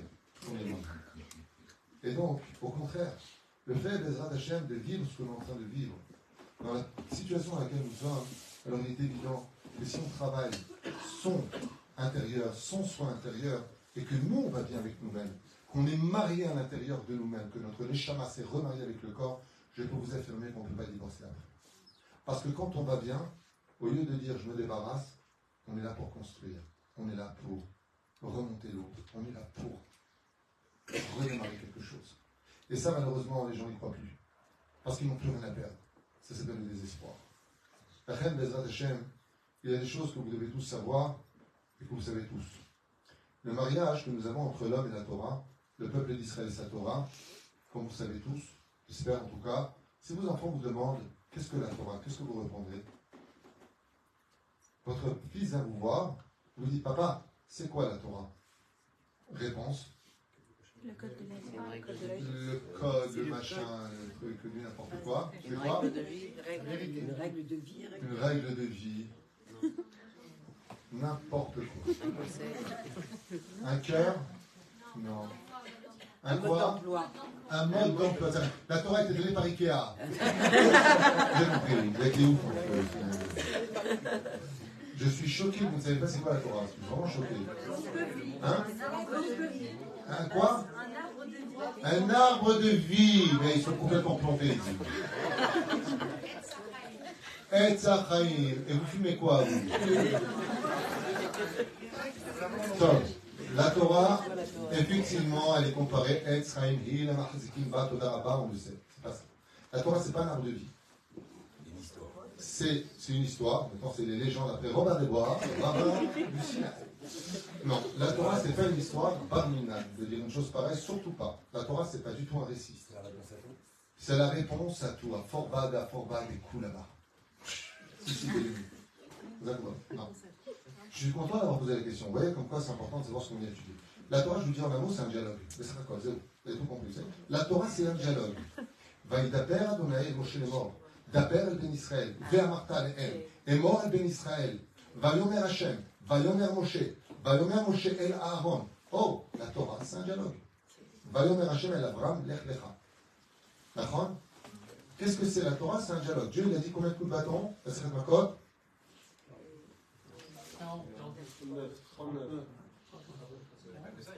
Non, ça vous confondez tout entre la Seret Shabbat et la Seret Makot. En bas, la Seret Chad, c'est la Seret Shabbat. Aïn Gimel ou Aïn Vav. La question que je pose, c'est. Hein? Non, la Torah dit 40 coups de bâton, Chachamim ils ont dit 39. D'accord? Dieu l'a dit de ne pas cuire le cheveu en lait de sa mère. Hein? Le lait de sa mère. Ok? Il n'y a pas qu'une part de 6 heures. Les grands marloquettes. Comme une dame, ils n'en attendent pas à 10 minutes. Même pas une minute. Bon, c'est temps, tu peux manger du lait après. Je ferai un roi qui dit 6 heures. Après, chacun son minage. Mais je ne comprends pas. C'est quoi toutes ces marloquettes? Dieu dit une chose qui est claire. Pourquoi vous discutez? Parce que la Torah, c'est un dialogue. Vous comprenez c'est quoi la Torah? C'est d'où la fin. La Torah, c'est un dialogue qui nous fait vivre. Pourquoi? Parce que sans dialogue, t'es mort. Qui ne parle pas dans ce monde? Les morts. Quelqu'un qui ne parle plus à l'autre, c'est que c'est mort entre nous. Comme Dieu veut que ça vive entre nous, Etzraïm, c'est pas l'arbre qui est Etzraïm, c'est le dialogue de la Torah qui est le Etzraïm. La reine, l'étude se fait comment? Il y a marqué dans le livre Binyan Olam, Perek Aleph. Chaque mot de Torah qui sort, c'est un ange qui se fait. Le Talmud Torah qui est Koulam. Chaque fois que tu dis un mot de Torah, un mot, le mot Vayomer, c'est un ange qui monte. La Torah, c'est un dialogue. Ce qui fait que quand Dieu veut dialoguer avec son peuple, qu'est-ce qu'il fait? Il parle par le biais de la Torah. La Torah, c'est la missive d'Hachem, c'est-à-dire que Dieu t'explique, oui, sa volonté. Je suis l'Éternel, ton Dieu, je suis celui qui t'aime. Tu n'auras pas d'autre Dieu. Qu'est-ce qu'on dit des enfants d'Israël? Hachem, arrête de parler avec nous, tu es en train de nous tuer. Prends Moshe pour parler. Waouh! Comment tu peux dire ça à Dieu? Dieu, il ne sait pas ça? Réponse, le dialogue est trop fort, trop puissant, on n'est pas au niveau. descend au niveau du dialogue. Il faut que ça passe par un micro, mon cher Rabbi. Veshrina doveret begrono zor akadosh. Moshe, c'est le micro de Dieu. Donc, qu'est-ce qu'il fait Hachem quand il nous parle? Il utilise la Torah. La Torah, c'est un dialogue. Ce qui fait que quand je me marie avec la Torah, qu'est-ce que fait le bar mitzvah quand il monte? Il monte lire. Il monte dialoguer avec le Sefer Torah. Et quand il a fini de dialoguer, il embrasse le Sefer Torah. Le mariage dans la vie, c'est la même chose. Qu'est-ce que c'est le mariage? C'est le dialogue. Et ce dialogue ici, important que la Gemara nous dit dans la Sechet Avot, Perek Aleph, Mishnah, Dalek Be'er, ça dépend du livre, Al Tarbe Sicha Im Haisha. Ne pas trop parler avec les femmes. C'est-à-dire que la Torah te dit avec qui parler. Avec pas trop parler. À Rosh Hashanah, on est jugé sur le nombre de paroles qu'on aura à dire. Parce que la parole est un écran, qui donne la vie, qui donne la mort. La Shonara, la Shonachaim. Comme a dit Rabban Shimon Ben Gamel à Tavi Ardo, la Gemara nous raconte, Tavi Ardo c'était l'élève de Rabban Shimon Ben Gamel. Apporte-moi la chose la plus précieuse du chouk, il lui a apporté une langue de bœuf. Il lui a dit apporte-moi la pire chose que tu peux trouver dans le chouk, il lui a apporté une deuxième langue de bœuf. Mashma Mikan, qu'avec une langue tu peux créer la vie, avec une langue tu peux créer la mort. Et la reine, les écrans que nous avons, comme on nous a expliqué jusqu'à maintenant, retirer ce mal de vivre. Alors je vous donne déjà la recette pour pouvoir avancer doucement mais sûrement vers la fin de ce shiur. La première règle, quand on ne veut pas prendre à vif les choses, c'est-à-dire à cœur les choses, c'est de la monter au cerveau. Toujours prendre un temps de recul, ne jamais répondre sur place. Jamais. Toujours prendre Bezrat Hashem ce temps de réflexion. De quoi? Tu m'as mal parlé, peut-être que tu n'es pas bien, peut-être que je fais un petit coup, peut-être que Dieu, comme dit le Ramchal, quand quelqu'un te blesse, quand quelqu'un te fait subir une épreuve, dit le Ramchal, c'est pour te montrer où tu en es dans ton humilité. Daniel, imagine maintenant, tu viens avec moi, et je te dis, regarde, tu vas subir une épreuve, je t'emmène chez quelqu'un très nerveux, il ne sait pas parler sans insulter. Ton but, c'est de garder le sourire. Tu prends 100 euros. Il va le voir et il le fait. Comment tu es? Pourquoi tu t'es préparé? Quand tu es préparé, chez lui, Hachem vitamine.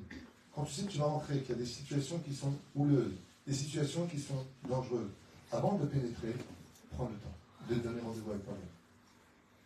Cher Hachem, je vous dis quelque chose de grave. Vous savez, quand on va à un mariage, on fait une enveloppe. Aujourd'hui, on paye le mariage avec les enveloppes. Comme ça dit Maman Rabadé Yosef, c'est fini les cadeaux, les stylos, les brossades à dents, les photographes, pas les photos. Apparemment, j'ai reçu 14 stylos, 25 Polaroid, et c'était les cadeaux d'époque. Oui, c'est vrai. Ouais, vous vous rappelez? Ouais. J'ai revendé après l'école. Vous savez quel est le cadeau que Dieu met dans la coupa? Vous savez que Dieu aussi il fait un cadeau le jour du mariage. Vous savez c'est quoi ce cadeau? Est-ce que vous connaissez le cadeau que Dieu donne à chaque marié?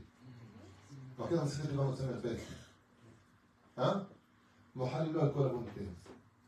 À toujours coup, il vient avec un cadeau qui vaut tout l'argent que vous allez trouver à la fin. Toutes les fautes de ton passé, je les efface. Mohalilo al-Kol Abonota. Le jour de la coupa, c'est l'équivalent de Kippour de Rosh Hashanah. Pourquoi c'est vrai pour le reste. J'analyse tout. Pourquoi Kippour? Toutes les fautes sont pardonnées. Pourquoi Rosh Hashanah Mitradesh Mazal Tov? Maintenant qu'on est deux, Mitrashim Shtem. Le jour de la Koupa, c'est un jour qui est plus important que Kippour et Rosh Hashanah pour le coup. À quel écart que la Shrina la Shrina descend. Dieu, qu'est-ce qu'il met à l'intérieur? Écoutez bien ce que vous entendez. Il met une lettre qui dit comme ça: moi, le roi des rois, le juge des juges, je vous pardonne tout. Vous recommencez à zéro à partir d'aujourd'hui. Tapis la cela dans la Koupa. Et nous, qu'est-ce qu'on fait? Ne parle pas comme ça. Écoute, je suis déjà assez baissé. Quand j'étais petit, mon père il parlait comme ça, ma mère me parlait comme ça. J'ai vécu avec une meuf, elle m'a parlé comme ça. Pourquoi tu ramènes ton passé? Va, bouche. Si tu ne te soignes pas avant de rentrer sous la coupa, tu fais rentrer des blessures où l'autre va plus jouer le rôle du vétérinaire que du mari ou de la femme. Quand tu rentres sous la coupa, Dieu te dit je te fais un cadeau. Le passé, tu le laisses derrière. Tu t'es pas soigné, ne te marie pas. Ou alors tu préviens à l'avance, qui n'est pas mis carte out. Parce que tout ça, ce sont des écrans. Tistakel Kadima. Regarde devant dans la vie. Arrête de drainer avec toi tout cela. Tu n'as pas réussi à régler le problème, prends le temps qu'il te faut, mais pas sur le dos de l'autre. Parce que ce qui se passe, c'est qu'on arrive à des rendez-vous dans le dialogue avec des amalgames. De toute façon, je n'ai ras-le-bol de tout. Même de moi, oui, de toi aussi. Et le lendemain, I love you. Bonne journée. Le soir, je ne peux plus te voir. Toute ta famille, de toute façon, vous êtes tous des nazes. Tu viens de prendre toute la valeur de la belle famille. Tu viens de faire aussi Shinra. Pourquoi tu me fais ça? Je t'ai énervé. Je n'étais pas bien. Pourquoi tu n'es pas bien? Ah écoute, moi j'ai pas, mon père il m'a pas aimé, ma mère elle s'est pas des cigarettes sur mon bras. Elle va te suicider. Tu vas nous condamner. Va te soigner. Mais tu rentres sous la choupa, tu dois offrir le meilleur à ta femme. Tu dois offrir le meilleur à ton mari. Le passé, tu en as besoin. Tu as besoin d'en parler, parle-en. Soigne-toi et préviens des choses. De telle façon à ce qu'il y ait un Dialogue. bonne réponse. On a le droit d'aller mal tant qu'on dialogue. On a le droit d'aller mal tant qu'on repousse le dialogue à plus tard. C'est pour ça que d'ailleurs je tenais à vous le dire à voix haute. Savoir dialoguer, c'est être un prof. Il faut être très très très intelligent pour savoir dialoguer. Parce que le dialogue va dépendre de trois choses. Il peut créer un écran qui peut tout arrêter. Vous savez de quoi dépend le dialogue? De 3 points. Ouais, 3 points. Et je vous les donne. Aleph, quelle est l'intention qui se cache derrière mes mots? Je suis venu construire ou détruire? Deuxièmement, est-ce le bon moment pour te parler? Est-ce le bon moment pour te parler? Quelqu'un m'a raconté, il y a un Shlombaïd qui est venu au bureau. Elle me trouvait ça normal que mon mari reste 3 heures dans la voiture, je regarde par la fenêtre, il regarde des films dans sa voiture. Le mari est à côté, je regarde, je lui dis, ils sont bien les films au moins? Alors il me dit, franchement, oui. Ok. Pourquoi on restait en bas à 3 heures dans la voiture? Il me dit, parce que je ne supporte pas de monter chez moi, tout simplement. C'est très dur d'être dans une voiture pendant 3 heures à attendre que le temps passe, et donc je regarde des films, des émissions. Je dis, pourquoi c'est dur de monter chez vous? Parce que dès que j'ouvre la porte, t'es où? J'en ai ras-le-bol, j'en ai ras-le-bol de cette vie, elle me prend le pied, elle me met dans les bras, va le laver. Dis-moi bonjour, comment tu vas? Je suis content de te voir. Baruch Hashem, viens, je te sers quelque chose. Ça ne dérange pas, après tu laves le petit béquet. Mais il n'y a pas de dialogue. C'est juste, je te rentre dedans, j'en peux plus. Donc j'ai pas envie de rentrer chez moi. L'endroit numéro 1, l'endroit numéro 1 où un homme et une femme viennent se retrouver, quand ça va pas dans la rue, on rentre chez soi, c'est le nid d'amour. Mais quand là-bas il n'y a plus de dialogue, c'est pas le bon moment, c'est ce que je lui dis, le problème, il dit, ouais, faut me comprendre moi aussi. Je lui dis, il n'y a pas de problème. Choisis le bon moment. Premièrement, quelle est l'intention? Est-ce que je suis venu te construire ou te détruire? Deuxièmement, est-ce que c'est le bon moment de parler? L'importance entre mon épouse et moi, c'est que quand on vient pour se parler, ma femme me dit souvent, je peux parler maintenant? Je lui dis non, laisse-moi encore 5 minutes, je ne serai pas avec toi. Je suis en train de répondre. 2 minutes, c'est pas le moment. Une fois, je suis monté très énervé à la maison, très longtemps que j'habitais à Dalek. Pourquoi? Il y a un mec qui m'a pris en place de parking, non seulement il prend pas, mais en plus hautain, tu vois, il me cherche. Attends, moi je suis un peu humain aussi, je veux bien croire que c'est règle, de l'autorat, à un moment, hein. Et donc, qu'est-ce que je fais? Je me contrôle. Oui, comme ça. Et donc, je monte à la maison, je cherche une place, Mina Shamaïn, Dieu m'a aidé, j'ai trouvé une place, mais vraiment, ça fait. Et après, il te regarde, dans l'ascenseur, il te regarde comme ça. Un problème? C'est-à-dire tout ce qu'il faut pour mettre les nerfs. Ok.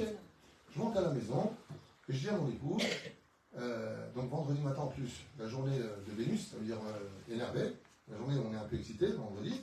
Et donc, je dis à ma femme, Baruch Hashem, ma mère, me dit ça va, la sagesse, tout ça. Il dit qu'est-ce que t'as? Non, je dis je suis un peu énervé, laisse-moi juste 10 minutes, le temps de me calmer, et après on en parlera si tu veux. D'accord? Donc, bien entendu, je m'assois sur le fauteuil, ma femme, 2 secondes plus tard, elle était à côté de moi. Ah oui. Je dis, mais Valérie, laisse-moi 10 minutes. Elle me dit, je suis une femme, je ne peux pas attendre. Ça m'a fait rire. On a discuté. Pourquoi je vous dis ça? Parce que le fait de trouver le bon moment, c'est un moment où l'autre va être réceptif, parce qu'il a accepté le dialogue. Et la troisième chose, qui est la plus importante de toutes, c'est le dialogue. C'est ton, vous n'avez pas trouvé, ça y est, ils vont sortir. C'est tout simplement, la troisième chose la plus importante, la forme des mots. La forme des mots peut te donner tort si tu n'as pas utilisé les bons mots alors que tu avais raison dans le fond. La forme des mots. Ce sont les 3 éléments. Tout ça, c'est pas moi qui l'ai appris, c'est par Vaïtranan. Vaïtranan, l'intention. Je suis venu te supplier. D'accord? El Hachem. Vers qui je parle? Est-ce que tu es là pour moi? Ba'et Haï. Le bon moment. Les morts. Trouve bien les mots. Tout ça dans un seul verset. Tu n'as pas besoin d'étudier Freud. Étudier la Torah, tu as toute la psychologie. Vaïtranan, El Hachem. Ba'et Haï. Les morts. Ça chute. À Kadosh Baruch Hu, Moshe vient de parler, il parle de 3 conditions. Mon intention est de te supplier. Voilà mon intention. Je suis venu vraiment la tête basse, te supplier. Est-ce que c'est pas étaillé? Est-ce que c'est le bon moment? Est-ce que les mots que j'ai employés sont bons? Alors que j'accepte le dialogue pour 515 prières. C'est plus le bon moment, je lui dirai Ablach. Qu'est-ce qu'il y a? Comment on sait que c'est les bons mots? Comment on sait que c'est les bons mots? C'est très simple. Tout ce qui est constructif, automatiquement, tu vas trouver les mots qui vont être acceptés par l'autre sans être secoués. Tu vois, par exemple, est-ce qu'on peut dire du lachon hara? Non. Mais de dire, regarde, ce que je veux dire, c'est pas pour dire du mal de lui, je tiens juste à te prévenir sur un point. J'ai aucun intérêt dans cela personnellement, c'est une très bonne personne, mais il y a juste un point que je me dois de te dire. Si ce que je vais te dire va être constructif pour que la chose se fasse avec lui, ça s'appelle une mitzvah de le dire. C'est pas le Lachon Hara. Le Lachon Hara, comme le Mechanet Ravero, celui qui appelle, par exemple, Agmara nous dit dans la Sechet Bava Metzia Mouchet Amoudbet, que celui qui est Mechanet Ravero, Yorid Genam Be'eneno Le'olam, celui qui donne un surnom à son prochain, il va au Genam, il ne répond plus. On pose la question, c'est comment il appelle comment? Alors, tu appelles ta femme ma biche, elle t'appelle ma mouche. Bon, c'est mignon, c'est des insectes, bon. C'est-à-dire, mais il n'y a pas de problème, mon cœur, il n'y a pas de problème, mais Ahmad, c'est un problème. Celui qui appelle son prochain Ahmad, un autre, elle est dans la main. Il y aura des nains, mais non, comme les chambres. Lama, parce que tu viens de changer son visage de façon péjorative. Donc tu lui as pris son guide. Donc automatiquement, le nom est très important. Tu appelles une personne, tu n'as pas le droit de l'humilier. Le teubé. Une fois, j'ai dit, quelqu'un de Tunisie s'appelle Teubé. Je dis, d'où vient son nom de Teubé? Parce que, ah bon sang, tu ne connais pas son père, il était Teubé. Assume de faire une chose pareille. Et la reine, Baïta, il est mort. Quand tu viens pour construire une personne, je te promets que de façon naturelle, quand tu lui parles, ce sont des mots de construction. Et comme le dit la Gemara, Ayotse minalev, nechnas lalev. Quand ça sort du cœur, quand tu aimes l'autre, comme disait le Rabbi Lubavitch, quelqu'un qui fait du Lachon Hara, c'est quelqu'un qui n'a pas assez travaillé sa mida de Ve'ata et Ve'afa comme on pense. Pas chaud. Et la fin, quand tu as le dialogue qui s'installe, tu as enlevé tous les écrans, parce que tu peux prendre des explications. J'ai fait un cours que je vous conseille de regarder qui s'appelle Juger et condamner. C'est ce qui se passe entre nous tous. On reçoit des choses, on a jugé, on a condamné. On n'a pas vérifié. C'est une catastrophe. Jamais on prend le téléphone. Dis-moi ce qui paraît, il a eu ça. Tu peux m'expliquer ce qui s'est passé, je voudrais juste comprendre. Non. Ah, il a dit ça, de toute façon, je n'ai jamais aimé celui-là. Wow, d'accord. C'est le cas facile d'accepter les choses. Et la reine, les écrans que nous avons devant nous sont extrêmement graves. Le premier, c'est ce mal de vivre qu'on doit tous retirer de nous. Tous retirer de nous. Et je vous affirme une chose, chers amis. Ami Khozer Butchouva, je ne suis pas né dans la Torah du tout, jamais. Je viens de très loin. Je ne sais même pas qui pour quand j'étais jeune. Très loin. Et je peux vous affirmer une chose, sans Torah, il est impossible de trouver un équilibre de vie intérieur, harmonieux. Parce que quand ton roi est un échama ne se nourrit que de spiritualité, si tu n'en as pas, Pachout Meot, tu vas passer ton temps à chercher le bonheur de station en station, d'hôtel en hôtel, de restaurant en restaurant, de bon moment en bon moment. Tu seras toute ta vie à la recherche du bon moment à passer. Le problème du bon moment, c'est qu'il est bien. Le bon moment est bien. Il a juste un petit problème, c'est qu'il déplace le problème, il ne le déracine pas. Et déplacer un problème à demain, ça fait juste gagner du temps, mais ça fait aussi grossir le problème, parce que c'est comme les prêts à la banque. Ça, bon, c'est bon, j'ai tout réglé, j'ai pris 50 000 shekels à la banque. Ouais, je vais rembourser 64 000, et fais gaffe de ne pas les rembourser. Le problème, c'est que si tu déplaces le sujet, non seulement tu as rien résolu, mais tu as poussé une échéance beaucoup plus grave à demain. Et la fin du mieux, c'est de déraciner le problème. De s'asseoir, de parler, d'arranger et de comprendre l'autre en se mettant à sa place. Alors bien sûr, tu vas parler tout à l'heure, je finirai avec ça, parce que c'est déjà longtemps qu'on commençait malgré tout, des problèmes extérieurs. Alors j'aimerais vous dire quelque chose à propos du dialogue. Mais arrivé à ma entreprise, entre 3 à 4 rendez-vous des fois par jour, je suis en veille à mon bureau, depuis 30 ans à peu près, de demander aux gens quelle est la raison de leur venue chez moi. C'est quoi le titre? Et à 99%, on dit Shalom Bayit. La réponse est fausse. Je n'ai pas dépassé les 50%, il y avait des problèmes de Shalom Bayit. Et j'aimerais vous donner un exemple. Quand il y a des problèmes d'argent, est-ce que c'est un problème de Shalom Bayit ou à cause du problème d'argent, il y a des problèmes de Shalom Bayit? C'est les initiales, carte bancaire, c'est les initiales de Shalom Bayit. Très bien. Mais une question simple. Quand il y a des problèmes d'argent, ça ne va pas dans le compte. Okay, le CPF a fermé, les boutiques d'euros ont fermé, ça a été une catastrophe pour beaucoup de gens. Très bien. Ils se sont mis dans le calme. Et donc, là, ben, une question simple. Quand on a des problèmes d'argent dans le couple, est-ce que ça peut être un problème de Shalom Bayit après? Pourquoi non? En fait, de base, non. Oui? Oui ou non? Oui, ça peut devenir un problème de Shalom Bayit. Après, mais de base, non. Ça peut devenir un problème de Shalom Bayit. Oh, très bien. Alors, justement, c'est là où je voulais en venir. Quand on a un problème d'argent, c'est pas un problème de Shalom Bayit du tout. Pourquoi? Parce que si demain il y a de l'argent, tu prends le Shalom Bayit. Donc c'est un problème d'argent. Comme par exemple, ça m'est arrivé à ma entreprise de dire à des gens, on a un très gros problème de Shalom Bayit, je ne peux plus voir sa mère. Donc problème de la belle-mère dans la génération qui est très fréquent dans beaucoup. Ok? Que Dieu protège nos belles-mères. Mais dans l'absolu, c'est un problème dans beaucoup de couples, en tout cas, qui viennent chez moi. Et donc, dès que j'entends ça, je dis, excusez-moi, je vous ai posé une question. Comment ça va vous en tant que couple? Vous m'avez dit, ça va pas du tout. Problème de schlambaï. Donc, si la médaille n'est plus là où ça va, ah oui, ça va.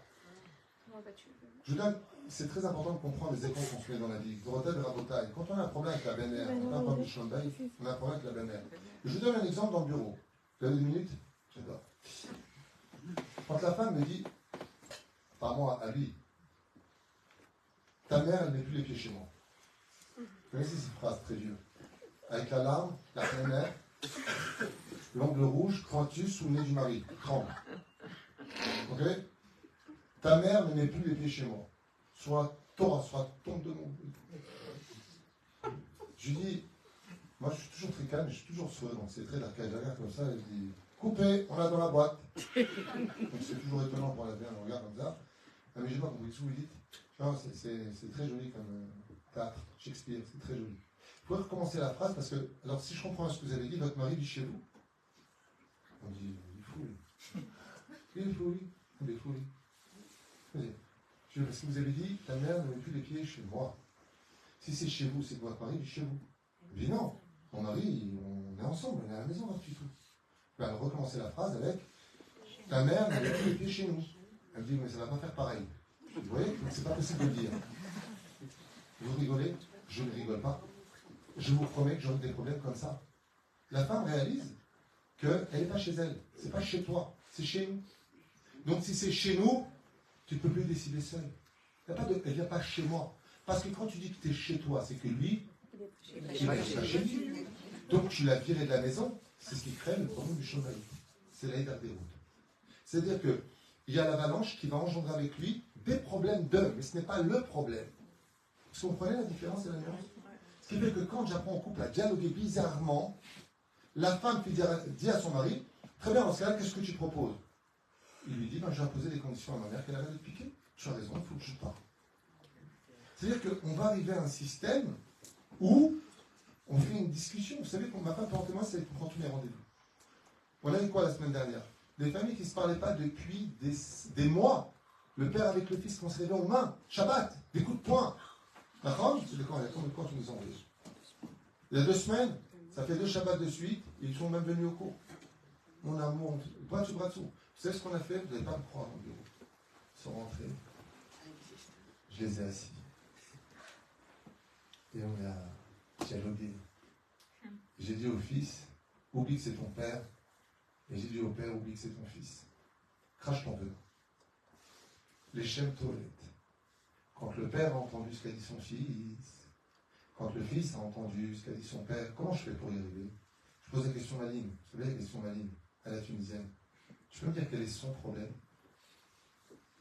Et les gens n'arrivent pas à dire. Les gens n'arrivent pas à expliquer quel est le problème de l'autre.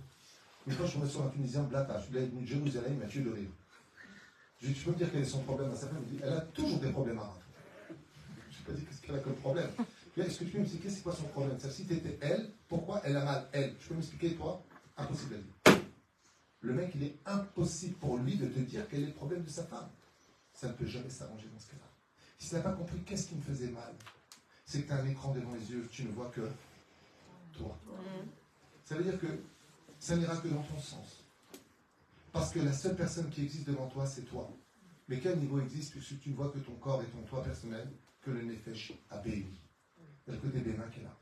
Vous savez, dans la Chassidoute, ce que j'adore, vous savez ce que j'adore dans la Chassidoute, c'est que le Chassid, quand il marche tu marches sur le pied, pardon, et tu dis, excusez-moi, j'ai pas vu que vous alliez mettre votre pied.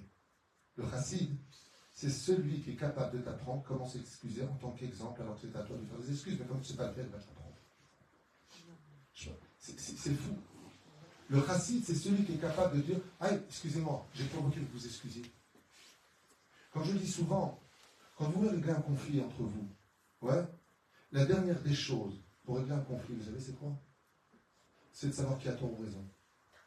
Et tout le monde se jette sur ce piège du dialogue. C'est de ta faute. C'est toi qui as commencé. Si tu ne m'avais pas dit, je n'aurais pas fait. C'est pas jamais comme ça qu'on règle un problème. 18e Mishnah, premier chapitre de Maseret Avot. Ashosha Darim Omed, Aolam, des Rabban Shimon ben Gamiel. Aladin, à la Emet, va à la Shalom. Tu veux trouver le Emet, il n'y a pas de problème. Tu veux faire justice, pas de problème. Mais à une condition, c'est qu'il y ait le troisième élément, le Shalom. Donc comment je dois faire les choses? La réponse, elle est simple. Vous savez, quand quelqu'un dit à l'autre, tu m'as vexé, mais vraiment tu m'as vexé. Il y a deux façons d'agir. Tu te vexes tout le temps. De toute façon, tu es une super extra sensible. Il y a toujours des titres. Tu te plains tout le temps. Ou alors, va pleurer au cocktail.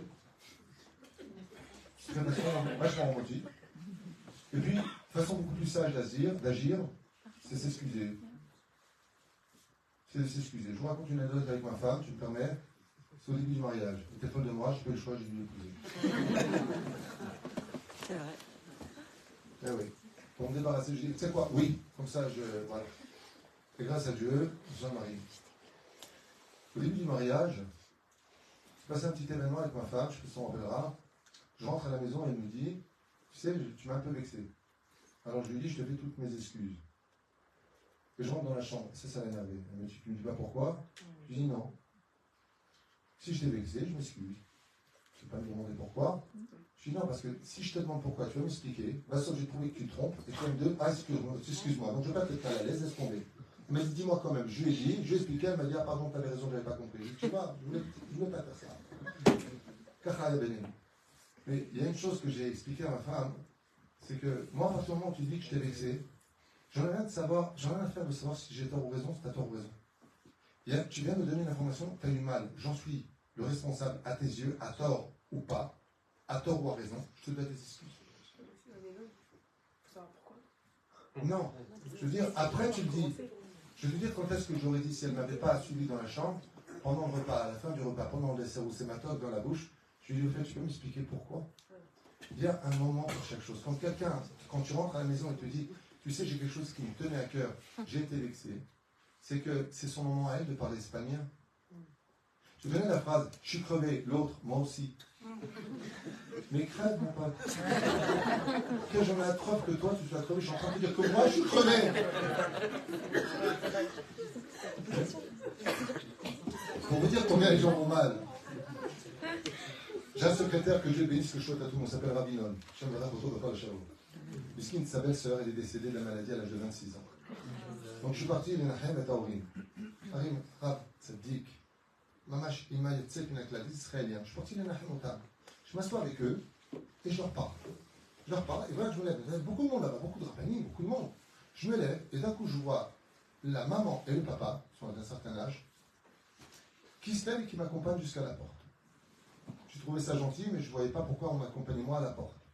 Au moment où j'ai pour partir, le papa me dit, je peux vous serrer dans les bras? Je dis, monsieur, je suis marié. Non, je ne lui ai pas dit ça. Je lui ai dit, Mazafiti, pourquoi? Et la femme, elle me dit, Baali Tzodek, mon mari, il a raison. J'ai compris que c'était passé, il voulait me dire quelque chose, je suis revenu sur le pas de la porte, et j'aurais dit, Makara.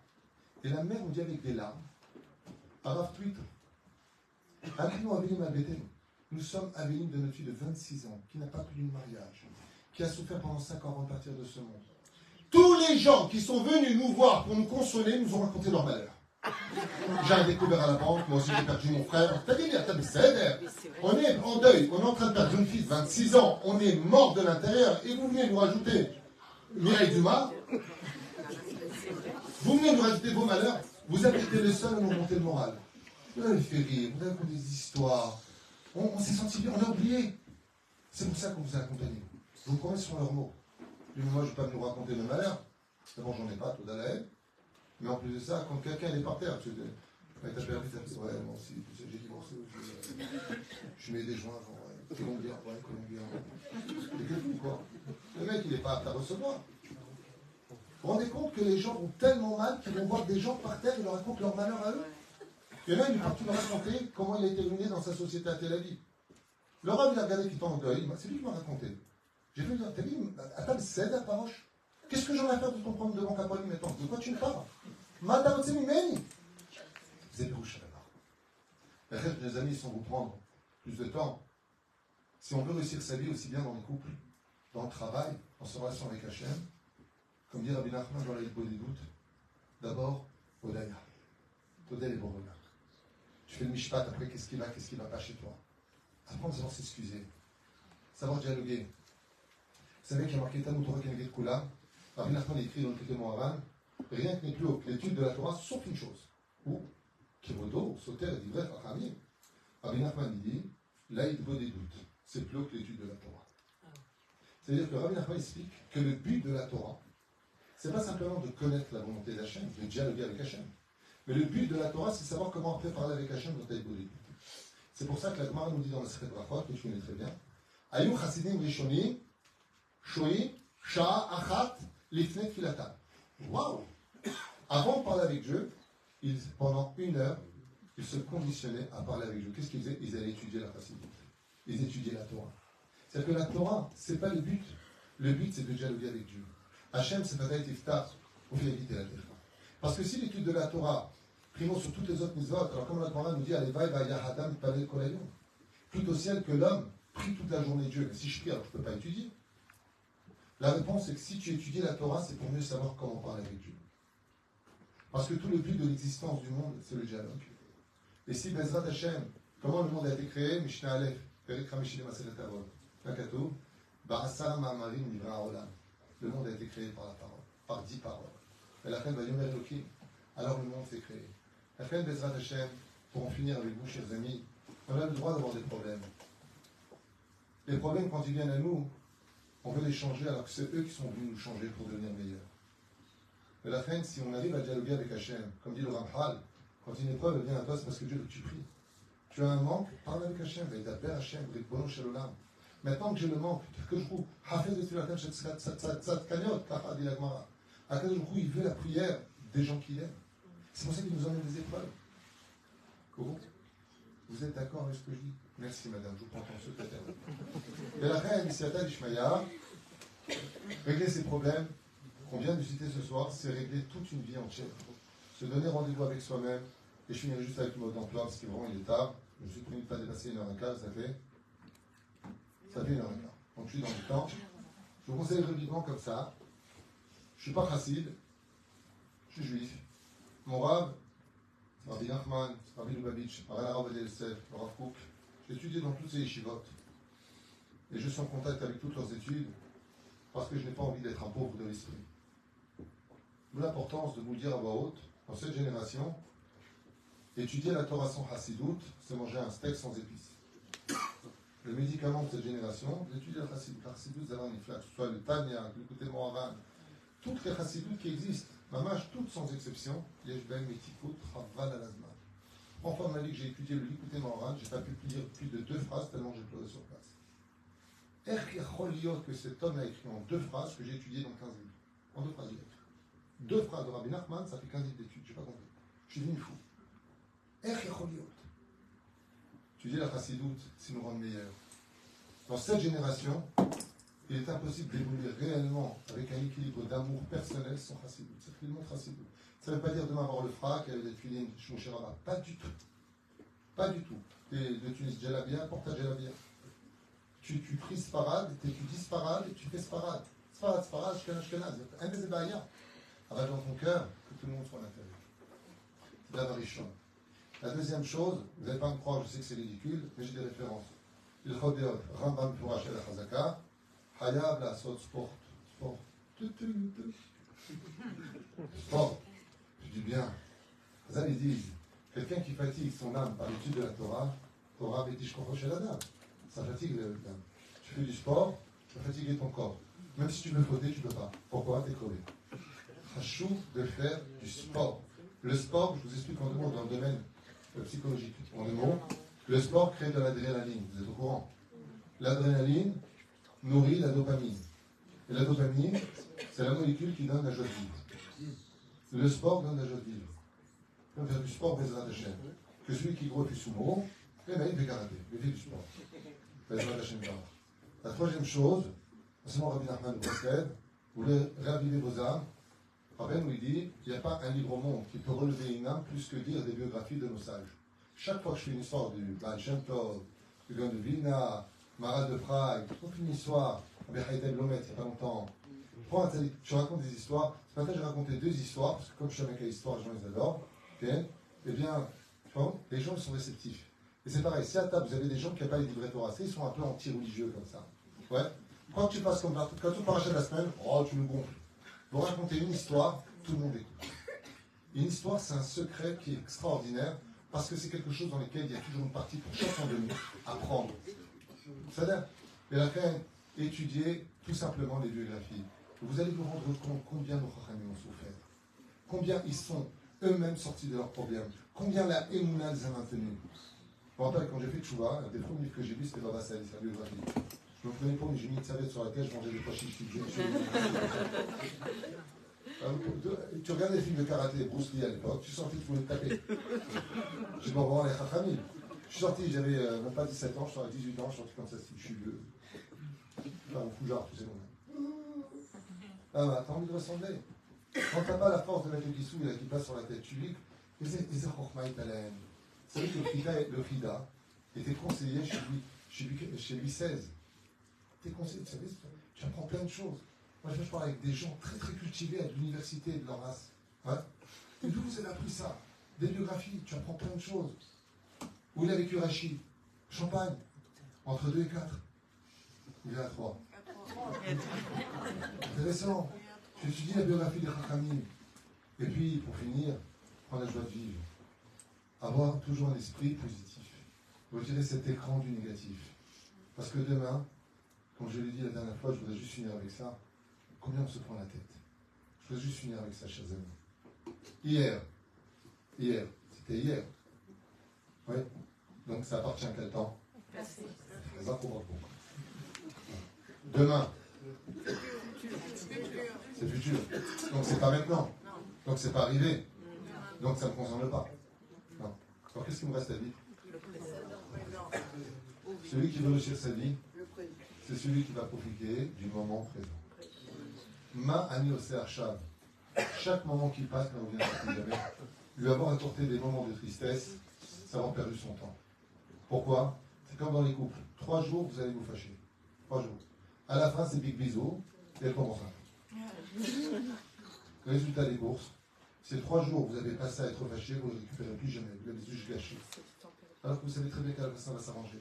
Alors pourquoi pour 72 heures à la poubelle? Ça devrait être fait. Lève les jetés, va voir ton mari, parle avec lui. Si c'est un Tunisien, tu fais avant, couscous boulet, le petit piment à l'avance, chéret, la mouche glacée, il est dans la poche. La dame est obligée, ça j'en parle même plus. Comme moi, ma mère, que Dieu la bénisse, quand je voulais m'acheter une moto, j'étais jeune, mon père m'a dit t'achètes une moto, je te coupe les mains. C'est tunisien, c'est je te coupe les mains. Ça faisait peur, hein, chez nous. Et des fois, tu disais non, tu voyais un bro voyager comme ça. Ouais. Ma mère, que Dieu la bénisse, elle me disait comme ça toujours.